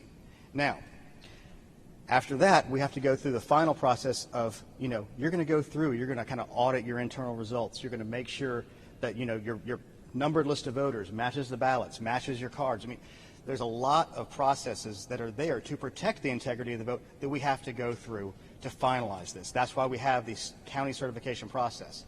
Now, our intent is to try to move to the state certification the county certification process first, as quickly as we can, so we can move to the risk limiting audit, because that's going to validate, under our HB 316 election reform law, supported by Secretary Raffensperger and passed in 2019 by the legislature. That is the thing that's going to let people know the paper ballot that I voted and the outcomes that we saw were correct. That's a very important part of this process. Once that's done, then we move to state certification. The outer edge of state certification we have to do is going to be November 20th. And why is that? I'll repeat it again, because we know we have a minimum of 1 runoff, and now it looks like there may be 2 runoffs for the United States Senate. And the UOCAVA rules that are federal on that require that we get those ballots ready to go to the UOCAVA voters and email them that they're prepared on Saturday, November 21st. So we have to certify an election before we can give out ballots for an election. So that is our outer edge. That's what we have to have done. Yes, ma'am. Sure. John's just being greedy today. It's okay.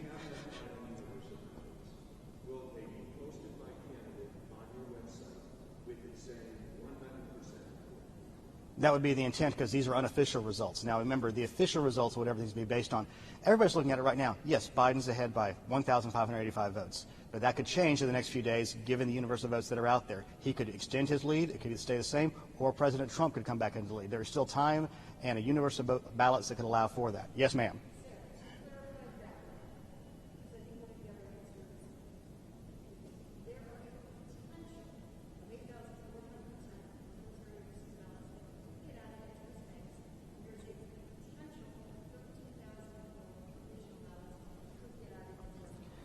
All right.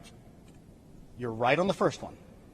Okay. Now on the second one, I already gave you the Fulton County breakout, so we know some of those are in the, so that 13,000 then drops to about 9,000. So then, inside of that 9,000, we know for certain what will be added is 3,908 of the ones that were out of precinct. So that then further drops your number down to, see, 9,000. We should never do math on national television. 9,000, about 5,000. Okay? So those are the potential additional votes on top of the ones we absolutely know will be input. Does that follow up? Do you get it? Good, thanks. Yes, ma'am. The likelihood is some of them have, but I think the bulk of them will not, because like I said before, process-wise, it's easier to do it all at the end of the day when you know you have everything in. 1 second. They're roughly the same right now. We haven't seen too much motion on those, and we've been seeing all day long ticky-tacky things from all the little counties, like 3 here, 4 there, and that's what I was talking about before, those things moving. Yes, sir. Yeah.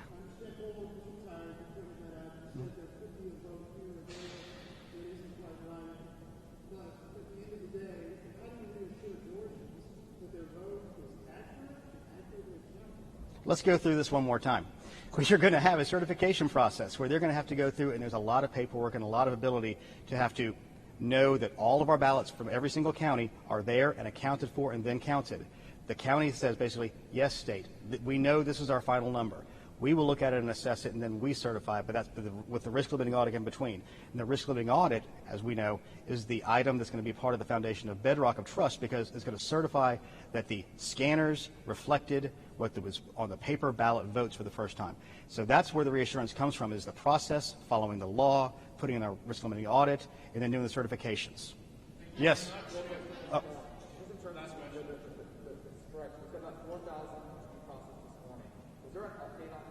No, sir. Thank you.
the whole country, in front of the whole world. It just is so destructive of the presidency and mortifying, I think, in terms of our reputation as the preeminent democracy around the world. Now, Congressman, you led the impeachment case against the president in the House. Obviously, you have known for some time, as others have, how he puts his personal interests, I think, above all else. So does this feel like it was inevitable? Sadly it does.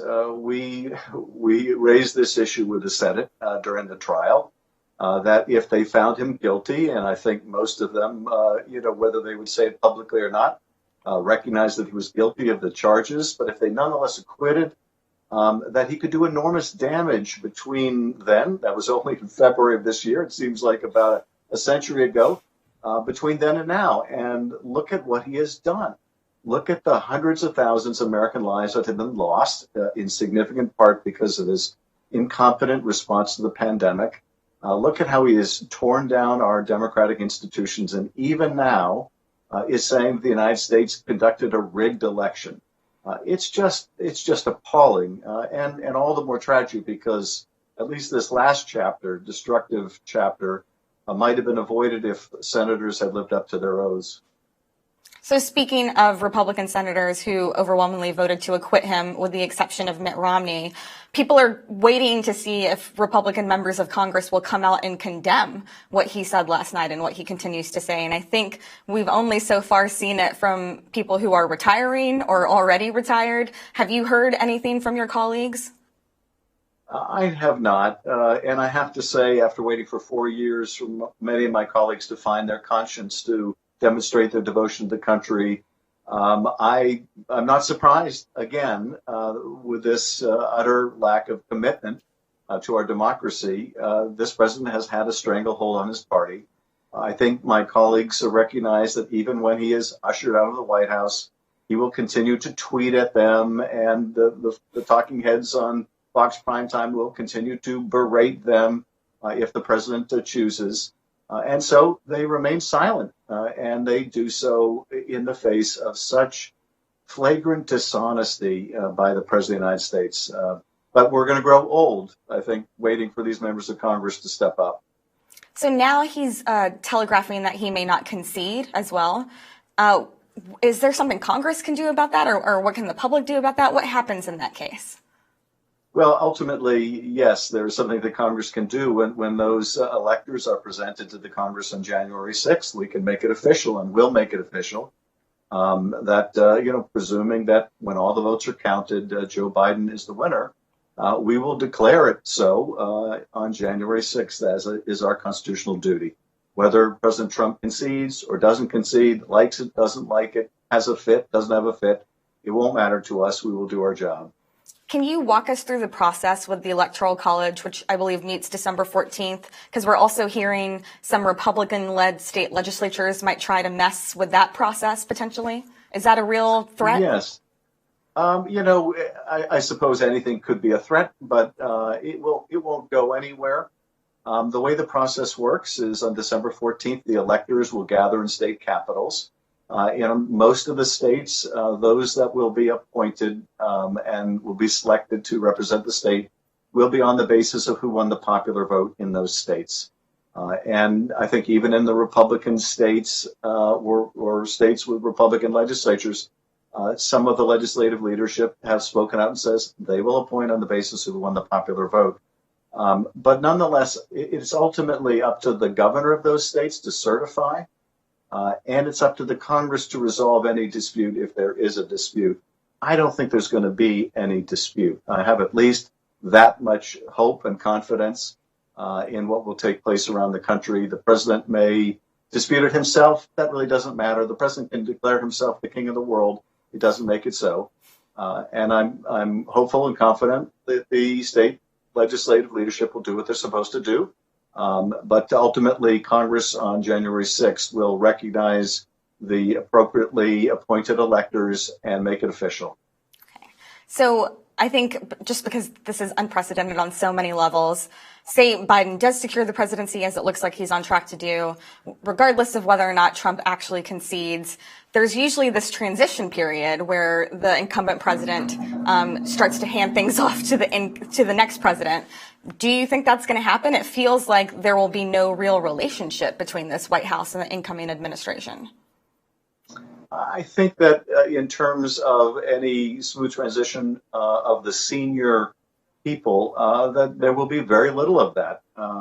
It's hard to see Donald Trump or Mark Meadows or others that are continuing to spew falsehood, participating in the orderly transition of power. But nonetheless, it will go on. And some of the most important parts of that transition are the career people.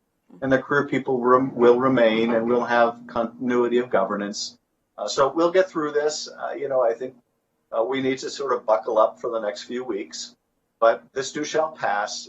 And I'm just enormously grateful that the American people disregarded the noise. They turned out in record numbers. Democrats and Republicans went to make their voices heard. Their voices have been heard. Their votes are going to be counted. They are being counted.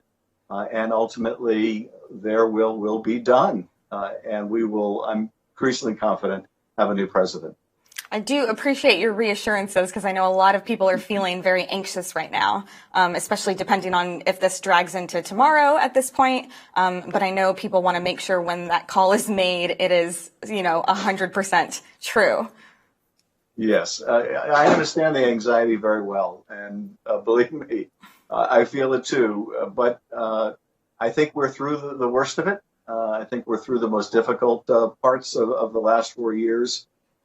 We still have a lot of hard work to do ahead of us, but the system is holding. The system is working, notwithstanding the very indecent, anti-democratic leadership coming out of the White House.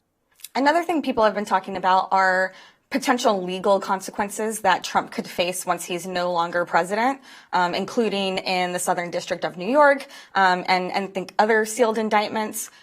Is there any real possibility of him facing legal consequences?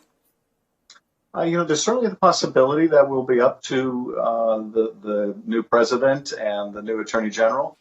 But to give one example, there's an indictment in the Southern District of New York that names an individual number one who is known to be the president of the United States. It identifies that individual as coordinating and directing a campaign fraud scheme in which Michael Cohen went to jail. The Justice Department had argued that Michael Cohen needed to go to jail for his participation in those crimes.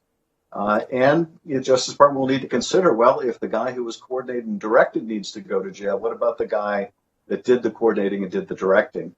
So the Justice Department is going to face those questions.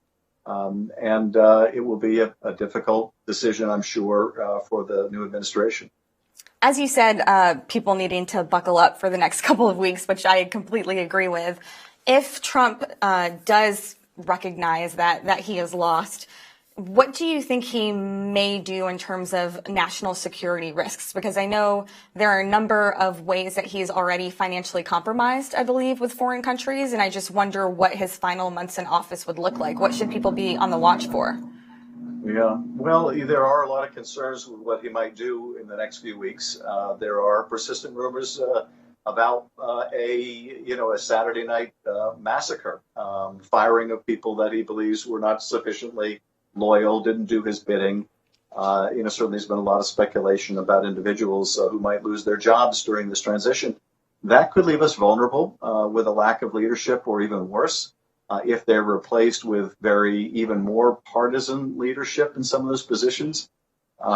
So that is a concern. The financial issues that you mentioned, we're still trying to get to the bottom of. We don't know who holds all that debt, those hundreds of millions of dollars of loans the president has, and who may be financially backing that debt, and what influence that may have on U.S. policy towards Russia or U.S. policy towards Turkey. We do know that there have been disturbing actions by the administration trying to make, for example, a case go away involving a Turkish bank that was laundering money for Iran. And so there are a lot of concerns that the president may be operating That is financial interest, not the national interest. Will any congressional investigations continue once he leaves office? I know there's, investigations into his tax returns, for example. Yeah, I think the oversight will absolutely continue as necessary. For example, we are still in litigation over getting the Deutsche Bank banking records. And I don't think we walk away from that simply because the president has delayed and delayed and delayed endlessly. I think there needs to be full accountability. But I think that combination of Congress continuing to do its oversight, the new Justice Department doing its oversight, will be very important in terms of preventing these kind of abuses from happening again. All right, let's switch to a potentially positive outlook. Say the incoming administration is Biden and Harris. What are you looking forward to them prioritizing?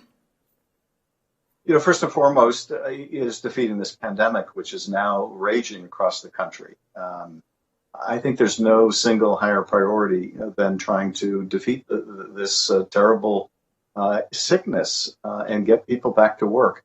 So I think that we will have, once again, a science-based approach that relies on good facts and data, that advocates best practices, that surges testing so that anyone in the country at no charge can get tested and get results within 24 hours, a surge in tracing, the use of the Defense Production Act to make protective gear so our hospitals don't run out of gear.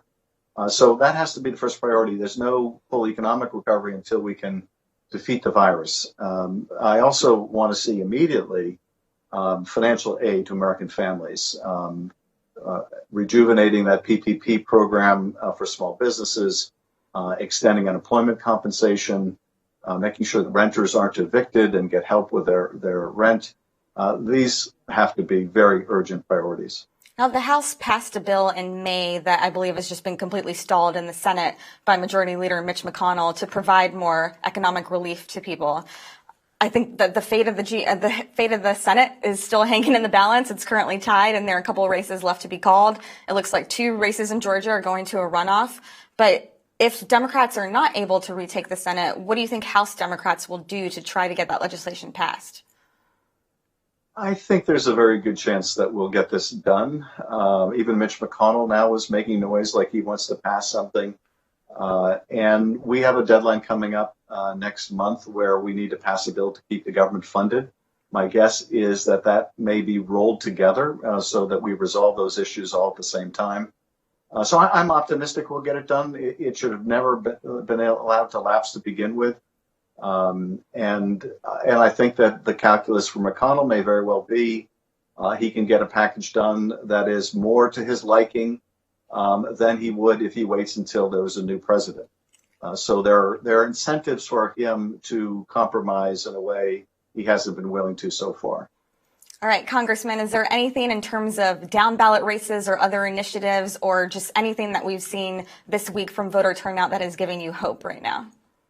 The fact that people turned out in such phenomenal numbers gives me a lot of hope. The fact that even though it's close, the American people, the majority of the American people have rejected the continued kind of bitter, divisive, and backward leadership, bigoted leadership of this president. That's encouraging to me. So I feel very grateful for the election results. Very grateful that we won't go through another 4 years of this because, frankly, I just don't know what the country would look like if we had to go through another 4 years. So let's not let the fact that the result was closer than we hoped distract us from the monumental achievement of defeating an incumbent president, which is not done very often in history. And the fact that we can now put the country moving in a different direction and restore decency and integrity to the White House. While the Electoral College race is closer, I think, as you said, than a lot of people had hoped or anticipated, Joe Biden does have a massive popular vote win that we've seen many Democratic candidates have over the years. Do you think there will be a real conversation about reforming or even abolishing the Electoral College for future elections? Absolutely. But I think, unfortunately, we had a setback in our ability to accomplish that. The best way to get there, the easiest path, not that it's easy, is this interstate compact, an agreement by enough states that all of their electoral votes will go to whoever wins the popular vote. If you get states representing 270 votes to agree to that, then you've effectively done away with the Electoral College. Because we didn't make enough gains at the state legislative level, it may be difficult today to add enough states to get to the critical mass. But over time, I'm very confident we will. And then you will have a House, if we can end the gerrymander that is responsive to the popular vote, a presidential race that is, and then only the Senate itself will remain out of step with the majority of Americans.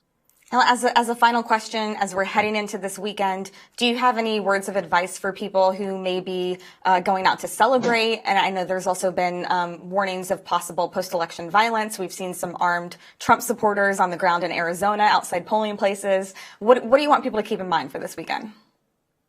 Well, look, I think that people are hungry to celebrate the change in the country and the end of this presidency. I think people should celebrate once all the votes are in. I think people should celebrate. They should celebrate safely. We don't want the celebration over the end of this presidency to be a super spreader event in any part of the country. We've had enough of that during the president's personal campaign. So people should celebrate safely. I think we can join together on Zoom as we've been doing so much this year and celebrate. But obviously, we want everyone to refrain from any kind of violence, and so it's got to be a peaceful transition of power at every level, at the top, in the middle, and at the grassroots level. All right, Congressman, thank you so much for your time. We appreciate it. Thank you.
years ago by 30 Mississippians.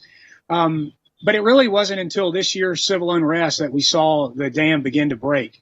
Young people across the state protested, made the Mississippi flag kind of the centerpiece of the things that they would like to see to start change here in Mississippi. And unexpectedly, our legislature responded. It took some work. It took some time. We were in sort of a suspended state of legislative session here. But as we got deeper into the summer, more and more legislators came on board. As you may know, we have a predominantly Republican legislature, so that made success even more unlikely. But eventually, the Speaker of the House, the Lieutenant Governor, came on board. And so a bipartisan, overwhelming group of our legislators passed this, put it on the ballot. And we've now got a new flag, and we're happy to have a symbol that's far more unifying than the one that we've had for over 100 years. And before we get into Measure 2, I do want to ask you, you mentioned it was a Republican-dominated legislature. You were a bit skeptical that it would go through. What changed? Because I think that's a question a lot of protesters have who do call for these old Confederate statues or emblems to be removed. They wonder, is it possible without bipartisan support? Well, in a state like Mississippi, that type of change is probably not possible without bipartisan support. And you know, so with supermajorities in both the House and Senate, having Republicans respond was going to be imperative. And so we had here what I guess you would call a perfect storm. We had athletes at our major universities suggest that they would leave the state if the state didn't change its flag. We had businesses that were threatening to pull out of the state if Mississippi didn't change its flag. Then the NCAA said that it was going to pull all postseason events, including college baseball, which, you know, all three of Mississippi's larger public universities have pretty good baseball teams. And so the prospect of not having postseason baseball in the state, all of those things played a role. But again, for me, having been a part of the protest in the summer, I think a lion's share of the credit goes to young people who were able to articulate clearly what this meant for them and what it meant about their chances of staying in the state and, you know, pursuing their careers here and raising families here. I think ultimately that sort of set the moral tone for what we were facing. Yeah, and I think we've heard a lot about moral tone and moral compasses in this election cycle. And now I do want to pivot to Measure 2. Can you speak to us about what that was, what that Jim Crow era law that was overturned? Sure. A lot of people aren't aware that during Reconstruction, Mississippi was the first state to send a black person to the United States Senate. And we not only did it once, we did it twice. And as you might imagine, as history is, you know, as we've studied history, we had a lot of folks who were not pleased with the outcome of the Civil War in Mississippi and who were certainly not pleased with the effects of Reconstruction. And so they called an 1890 Constitutional Convention. And we still operate under the 1890 Convention. And in that Constitution, they put in several things that made it difficult for black folks to participate as candidates, but also to vote. And so they put into our Constitution a poll tax, a literacy exam, and an electoral college, which meant that in order to win a statewide office, a candidate not only had to get a popular vote, but also had to win an electoral college of the state's House districts, which dating back to 1890 were highly gerrymandered to disenfranchise black citizens in the state of Mississippi. And so, again, this is another one of those issues that has been on our radar for some time. It's how we selected our governor as recently as 2002. And it was the subject of a lawsuit brought by former Attorney General Eric Holder in 2019, which our federal judge here kind of held in abeyance to see if it was needed to make a change if the elections triggered the provision. And look, here again, have to give Republicans credit. We have a supermajority of Republicans. They put this on. They brought a concurrent resolution, House Concurrent Resolution 47, and it passed overwhelmingly. And that put it on the ballot where, of course, that ballot measure actually got more votes than any of the other ballot measures on Mississippi's ballot this year. So now in Mississippi, like so many other states, if you get a majority of the vote, you will be seated. Yeah, and I want to make sure our viewers are getting that. So basically what that law did was say, if you get the popular vote and you're running, and correct me if I'm wrong, if you get the popular vote and you're running for a state office, that's not enough. You need Electoral College votes from the state of Mississippi in order to win. Is that correct?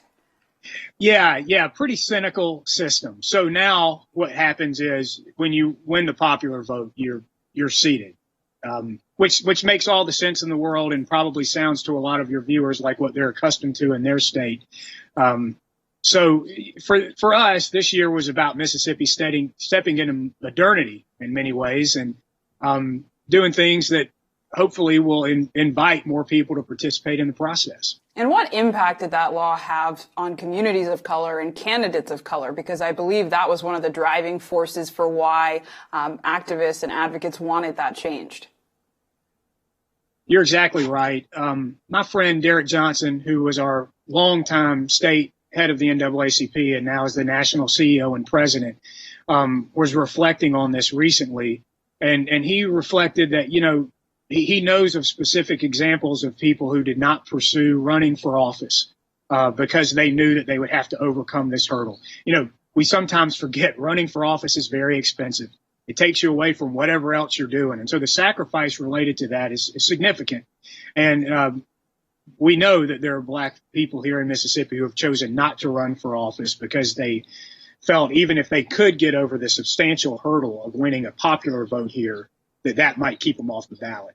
And then also, I think it's one of those things that just erodes people's confidence that their vote matters. If you know that there's a technical backstop that can keep the popular outcome from being the actual outcome, I think people are just less inclined to participate. So I think for all of those reasons, both from a candidate standpoint and from a voter standpoint, this is going to be a very helpful thing here in Mississippi. But also knowing the history of this law, knowing why it was instituted, know that it comes from the Jim Crow reactionary response to Reconstruction and to suppress minority participation while elevating white participation here in Mississippi's political system. It was long overdue for us to do something, and thankfully 2020 has been a season for change in Mississippi for at least a couple of measures. Absolutely, and I think that's true of the country as well. And so wrapping up, I want to ask you, looking ahead beyond 2020, are there any other laws, whether in Mississippi or in the country, that you or the Southern Poverty Law Center are looking to change or amend that maybe are also based in the Jim Crow era? Yeah, we saw a proliferation of Confederate monuments spring up across the South in front of city halls and in front of important city centers throughout our state and throughout states, again, across the South, and some of them even crept up into the North. What we have been studying is Mississippi's monuments law, which makes it incredibly difficult for communities and even municipalities to remove these monuments. And think about it, when you're going in to do those things that your government compels you to do, like pay your car tag or to pay your taxes or to show up for jury duty, people should be able to do that without passing by a repulsive symbol that's offensive to them and that is a reminder of some of our deep racist past here in the South. And so what we're exploring now and working with certain activists and even with some municipal leaders is how can we assist groups in removing these monuments to the Confederacy. And so because our laws make it difficult to do that, we're looking into how we could tweak those to make it simpler and to create, some movement in that department. There's some energy around that, and we want to make sure that we're giving communities and municipalities an opportunity to make those changes. Yeah, it sounds like your work's cut out for you, not just this year, but in the weeks, months, and years ahead. So thank you so much for your time, Brandon, and we'll definitely keep in touch as you all continue your work. Thank you so much. Thanks, and thanks everyone for tuning in. Stay safe and stay well.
Mic check, mic check, mic check, mic check, mic check, 1 2 1 2.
Guys.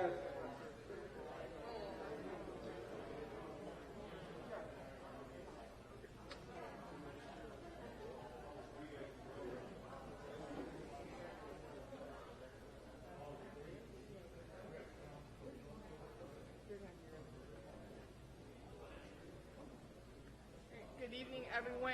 We're about to hear from Fulton County Chairman Rob Pitts and Fulton County Director of Registration Elections, Richard Barron. Give us just a moment. Richard is just checking one thing. I'm going to turn it over to Chairman Pitts. Well, good evening, everyone, and thank you for being with us this evening now, and welcome to what is the 8th and final press briefing for this week. Here in Fulton County, the fat lady has almost sung. All early votes have been counted. All day of votes have been counted. All absentee ballots have been counted.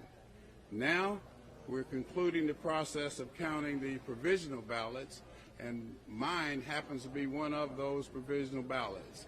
We've had a very successful election campaign season. We've learned a lot, and we're prepared for the various runoffs that will be taking place during the month of December, and of course with the senatorial races on January 5th.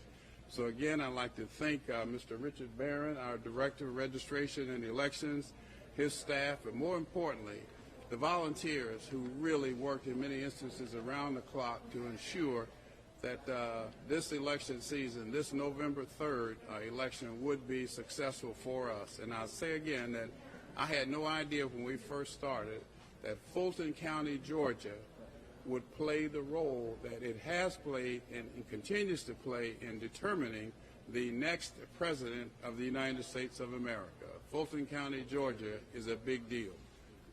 Mr. Barron, Richard Barron, our Director of Registration and Elections. Hey, good evening. Let's see, we are finishing up the count for provisional ballots and the UOCAVA, which is military and overseas ballots, over at State Farm Arena. We've passed the time, past 5 p.m., which is the deadline to receive those ballots and to cure any of the provisional ballots. We are on track to complete all those and upload them tonight, which we will be doing. Once those are completed, they'll come over here to the ballot review board. And then our team is also preparing for the start of early voting for the December 1st runoff for Congressional District 5. We also have indications that there will be 2 other runoffs, but the early voting for those will begin later in the month. That will happen after certification, but it looks like there could be a runoff for Public Service Commission as well as Senate District 39. Those will happen on December 1st. And then there will be a runoff for at least one of the Senate races on January 5th. We will begin the closeout process, including balancing all the precincts and risk limiting audit in the next few days. The last figure I had with the provisional ballots is we'll probably be uploading 3,812 tonight. I know there were more than 900 overseas ballots that will be also uploaded. And I think one of the things that has been a positive outcome is that a lot of people have great appreciation for all of the work that all of the election workers and the poll workers do, which is positive because there are so many people behind the scenes that do a lot of work that no one really knows about because it takes months to prepare for an election, especially a big one like this. And I want to again thank all of our employees who have put in so much of their time, lost weekends, lost time with family. We had a big COVID outbreak here in the warehouse. 25 people became infected who worked out here. So that brings us to 28 infections this year, and that's hit the staff hard. But we persevered through it and had a successful election day. I also want to read a statement about a video that I'm sure some of you have seen circulating about an election worker that was over at State Farm. I personally spoke to him, and the state election board had a monitor over there who witnessed the whole thing. And I'm just going to read from a prepared statement that we made. But we conducted a review of a video that was uploaded to Twitter, which featured a poll worker assigned to work in absentee ballot processing. According to the video, the worker has been accused of discarding a ballot assigned while being assigned to operating one of the 5 ballot cutting machines. These devices are used to cut the envelopes so that you can then separate the outer envelope from the inner envelope. It's been questioned whether the poll worker featured in the video was discarding one of those ballots. The answer is no, undeniably no. At no time was the poll worker able to extract a ballot. I operated one of those machines. The only thing you do at that station is separating the envelopes and cutting them. The ballot extraction happens at the next stage of the process. And ballot extraction only occurs with the workers who are assigned to those sorting duties. After review of the footage, I contacted him. He is currently in hiding because he's had threats. He's had to shut down all of his social media, and they know all of his personal information was released. Personally, I think it's shameful. He was merely discarding a list of instructions that had been put into one of the envelopes. It was taken and uploaded to Twitter by an individual in the absentee ballot processing area, and that has now resulted in someone having to leave his house and go stay with friends. He's afraid to drive his car because the information about his car and his license plate is out there. The release of the video and its caption led viewers to believe the worker was agitated, which resulted in the worker crumbling and discarding a ballot. However, one thing that you need to know is that those ballots are 8.5 by 19 inches long. In no time did you see him extract anything from the envelope, and that crumpled piece of paper they were instructions, and it was a smaller piece of paper.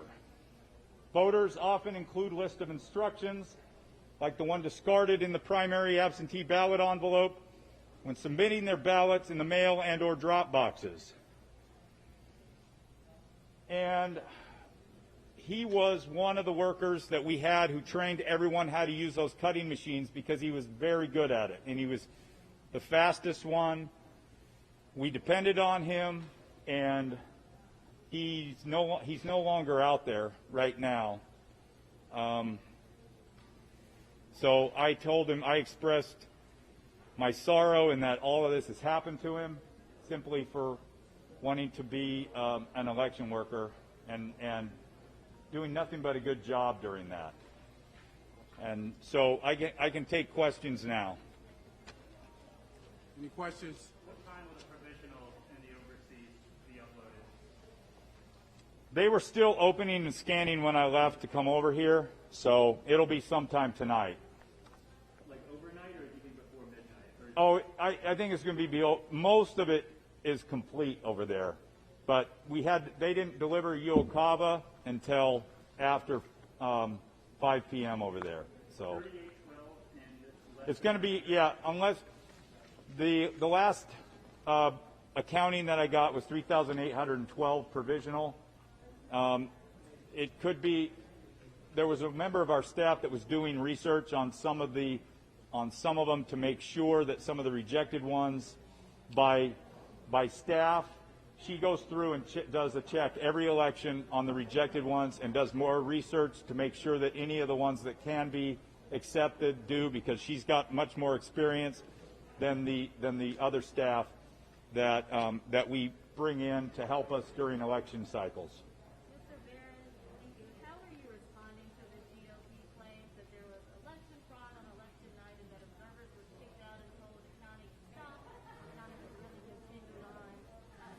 Well, nobody was kicked out. I verified that, and I know somebody from External Affairs was there, and no announcement was made about that.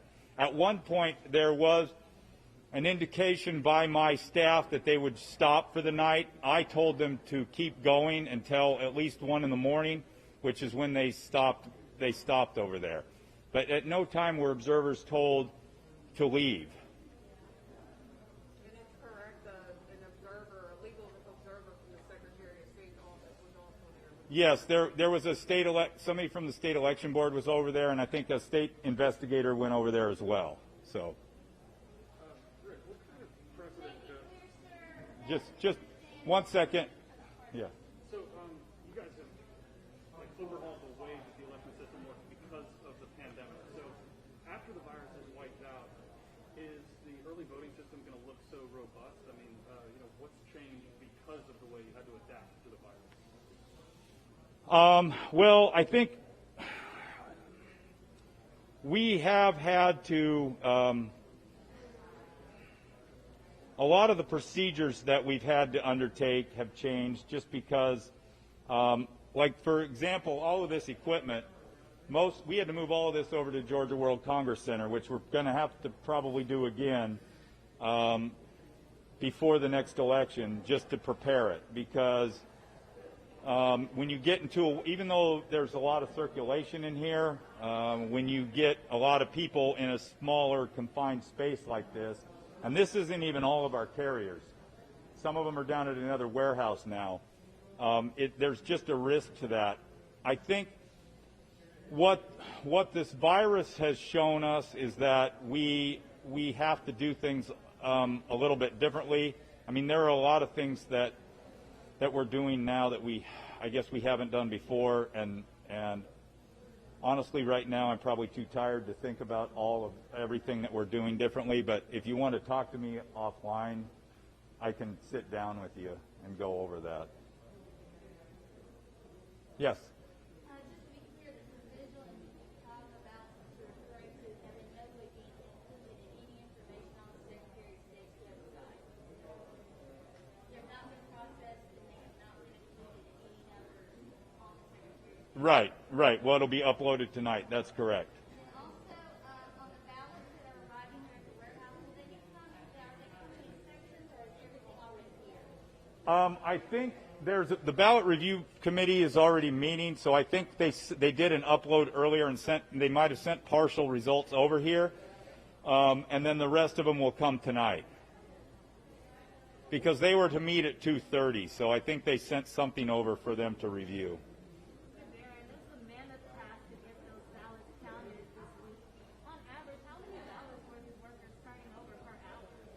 I think at most times it was around 3,000. That's probably about the average. Any other questions? I know it was at least 900.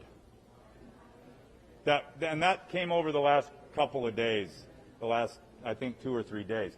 There are already UOCAVA in the absentee. We don't hold them until the end. But we receive them we can receive them up until today. So anything that was received in the last couple of days, that's what's coming out tonight. Do you have an understanding, I asked this the other day, of how many ballots might have just been snagged by USPS, and the deadline's approaching for ballots to be received. Is there anything stuck in the mail that's never going to be counted? I don't know. I mean, look, what I do know from talking to people at the Postal Service over several weeks ago is that the Postal Service seemed to me to be as committed to getting those ballots to us as anyone. So I don't want to, cast aspersions on the Postal Service for something that I believe they were trying hard to do, which was to get the ballots to us. I don't know what happens in their system, but I think that would probably be better directed to them. Is there a scenario where Fulton County's total would be different at all, or with any significance with a recount? Well, it just, when you're going to recount I think I haven't looked at what our final results are, but I think we're somewhere up in the 520,000 range right now, and I would expect that.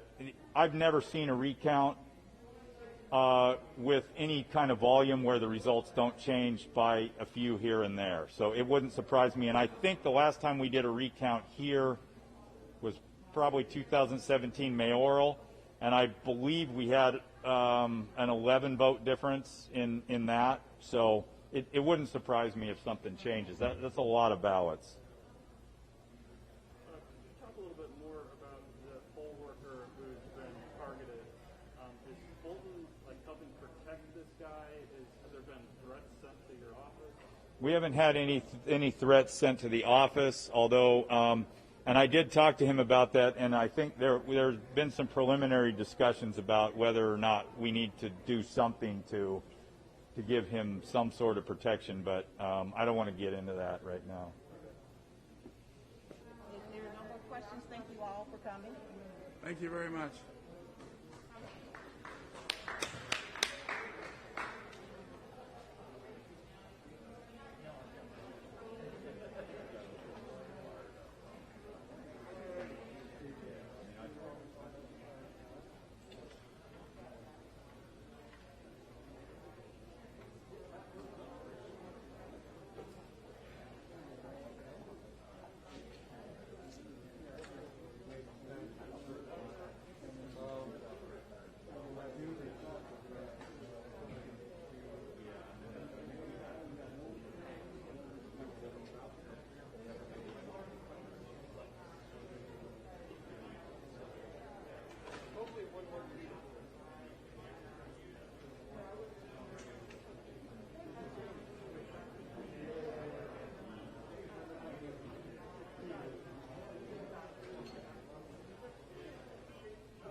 I meant to say 3612 on the provisional rather than 3812 in case.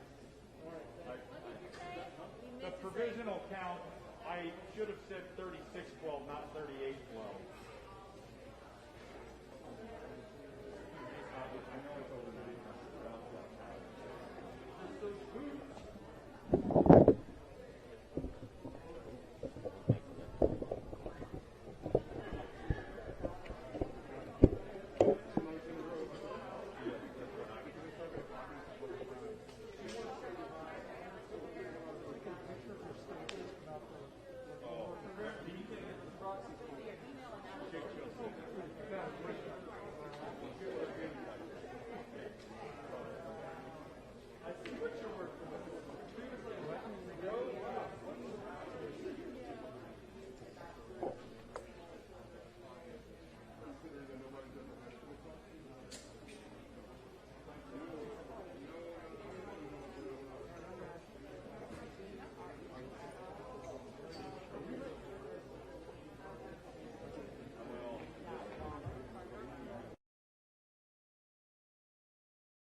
Yeah. Yeah, Juan, I can't tell you that there was no fire, so that was the really good news. And no extrication was necessary. So it sounds like the pilot was able to get out of the vehicle on their own. And the hope is that we saw the pilot being put on a gurney and that was just precautionary and that they're just going to evaluate that person. They're just wanting to take every precaution here. But we're hearing that this could be here for a while, that it's going to take quite some time to stabilize this helicopter before they can safely remove it. And then, how they're going to remove it, if they may have to bring in one of those air cranes that we see. That's what I'm thinking. And I think my pilot is nodding in agreement to be able to get this helicopter. The big Erickson air crane, that's that really large helicopter that we usually see fighting fires that has that big tank. They can be retrofitted. I mean, it's called an air crane for a reason, so they can lift. They have extremely powerful engines that they can, lift thousands of pounds. So now, the question is what happened here. That you see that these helicopters have landing gear, unlike the helicopter that we're in, which has skids. These have retractable landing gear that usually when you see them take off, the landing gear actually goes into the belly of the helicopter. So, I see the three wheels there, but that's my first thought, is wondering if there was some kind of malfunction with the landing gear, or if they just didn't hit the pad correctly, or maybe the wheel, hit the side of the pad. You see this pad is kind of elevated, off the ground. There's kind of a little bit of space there between the edge of the building and the top of the pad. So there's going to be a massive investigation about this for sure. But, my stomach just tightened up when we were over downtown and we heard that a helicopter went down, and they got to the scene and saw this. But one person on board, we're hearing that they were transporting a heart to this hospital. So they were actually, it's unclear if they were transporting it to this hospital or picking it up from this hospital still at this point. But we know that the helicopter was making a landing here when something went catastrophically wrong. But, just so fortunate at least that the pilot was able to get out on their own, and that apparently nobody else was injured when you had, shrapnel like this flying all over the place, Juan.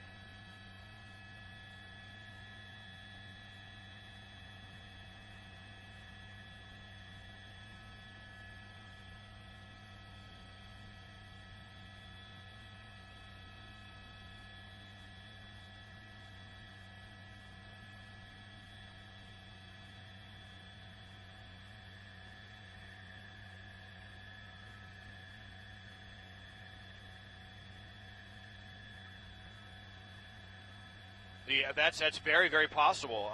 It's a really delicate operation. I mean, these pilots, we watch them, day in and out, and they make it look easy, but you're dealing with such a small surface area to make a landing like this. And I got to tell you too, my pilot, when we were over this, she was just explaining, and I was feeling it as well, that the winds were a little squirrely up here.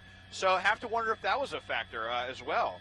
Yeah, maybe weather may have. I mean, weather's beginning to play in. Visibility's not a factor, but we've had kind of some weird, wind patterns going on up here. So when you take that into account, and again, with such a precision operation like landing on top of a building here, it's very possible that played a factor as well. We probably won't have specifics like that for quite some time, but you see the response here as I widen out by the fire department. We're off of San Pablo Street and Norfolk Street.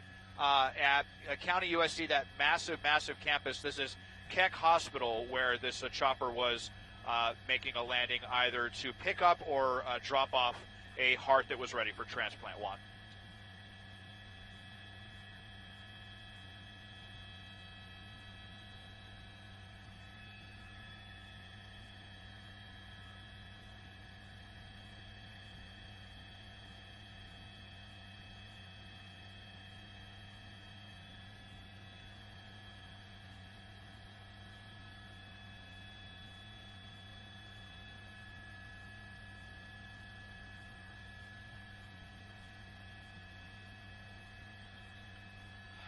Go, go, go.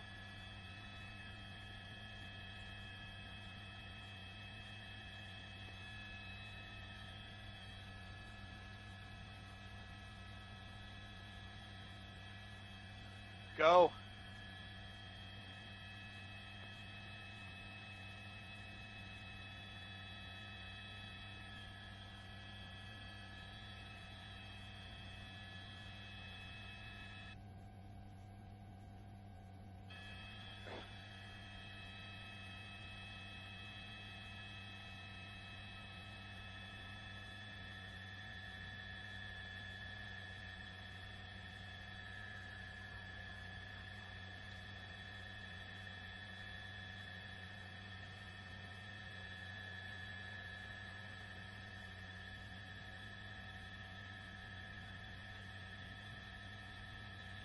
Yeah, they're going to start to move stuff out of the way here, and they may just have this hose here. Just, they're going to want to make sure that everything is disabled and that this aircraft is not about to burst into flames or anything like that. So may just be precautionary for that reason. It's going to take a long time for them to come in and eventually move this wreckage. But yeah, you were talking about that they're going to want to stabilize it first. So if they're going to come in and bring in some props or some hoists, is anybody's guess. I actually haven't covered to be honest with you, haven't covered a helicopter on top of a building that's in such a precarious situation like this before. But going to have a big response from the ground for sure. They're going to keep this area clear for quite some time, and we probably won't see a lot of movement on this until later tonight. But my guess is that they're going to scramble one of the Erickson air cranes based at Van Nuys Airport to come and eventually get this thing off of the roof.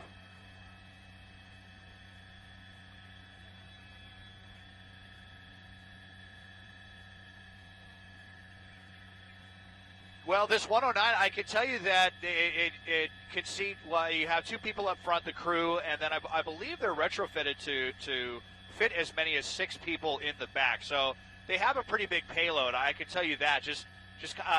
These are considerably larger than the choppers that we fly, and we fly in what's called an A-Star helicopter. That's what a lot of the news organizations use in Los Angeles. This is a considerably larger, more powerful chopper, and like I said, it has that landing gear that, this is typically what it sits on, and you can actually watch them taxi down around the airport the way an airplane does, and then they lift off. It's actually kind of an amazing thing to see, and then as they lift off, they retract the landing gear. So that was also my thought, is that maybe there was some kind of landing gear malfunction, whereas we have, fixed skids.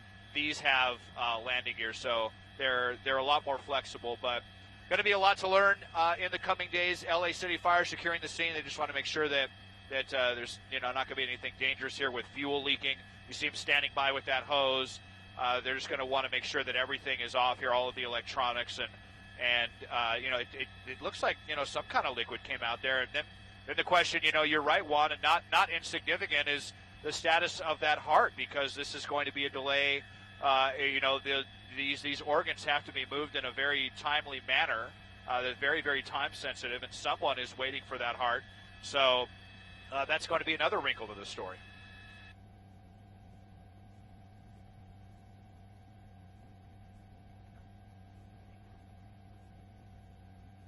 Just 1 second, Juan. I'm getting some new information here. Okay, now, sorry, Juan, I just heard. Yeah, I just heard from our assignment desk that there were actually 3 people on board. Now we're hearing there were 3 people on board, and that it's the pilot that is okay. So this story is changing rapidly, but 3 people on board. Apparently the pilot is okay. And again, there was no extraction necessary, so that's a good sign that everyone was able to get out on their own accord. And but there was also a heart in the mix here, apparently, according to my pilot anyway. So that's unconfirmed. With breaking news stories like this, there's going to be a lot of other details to confirm. But you can see, as bad as it is, it could have been a lot worse, Juan.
do have this.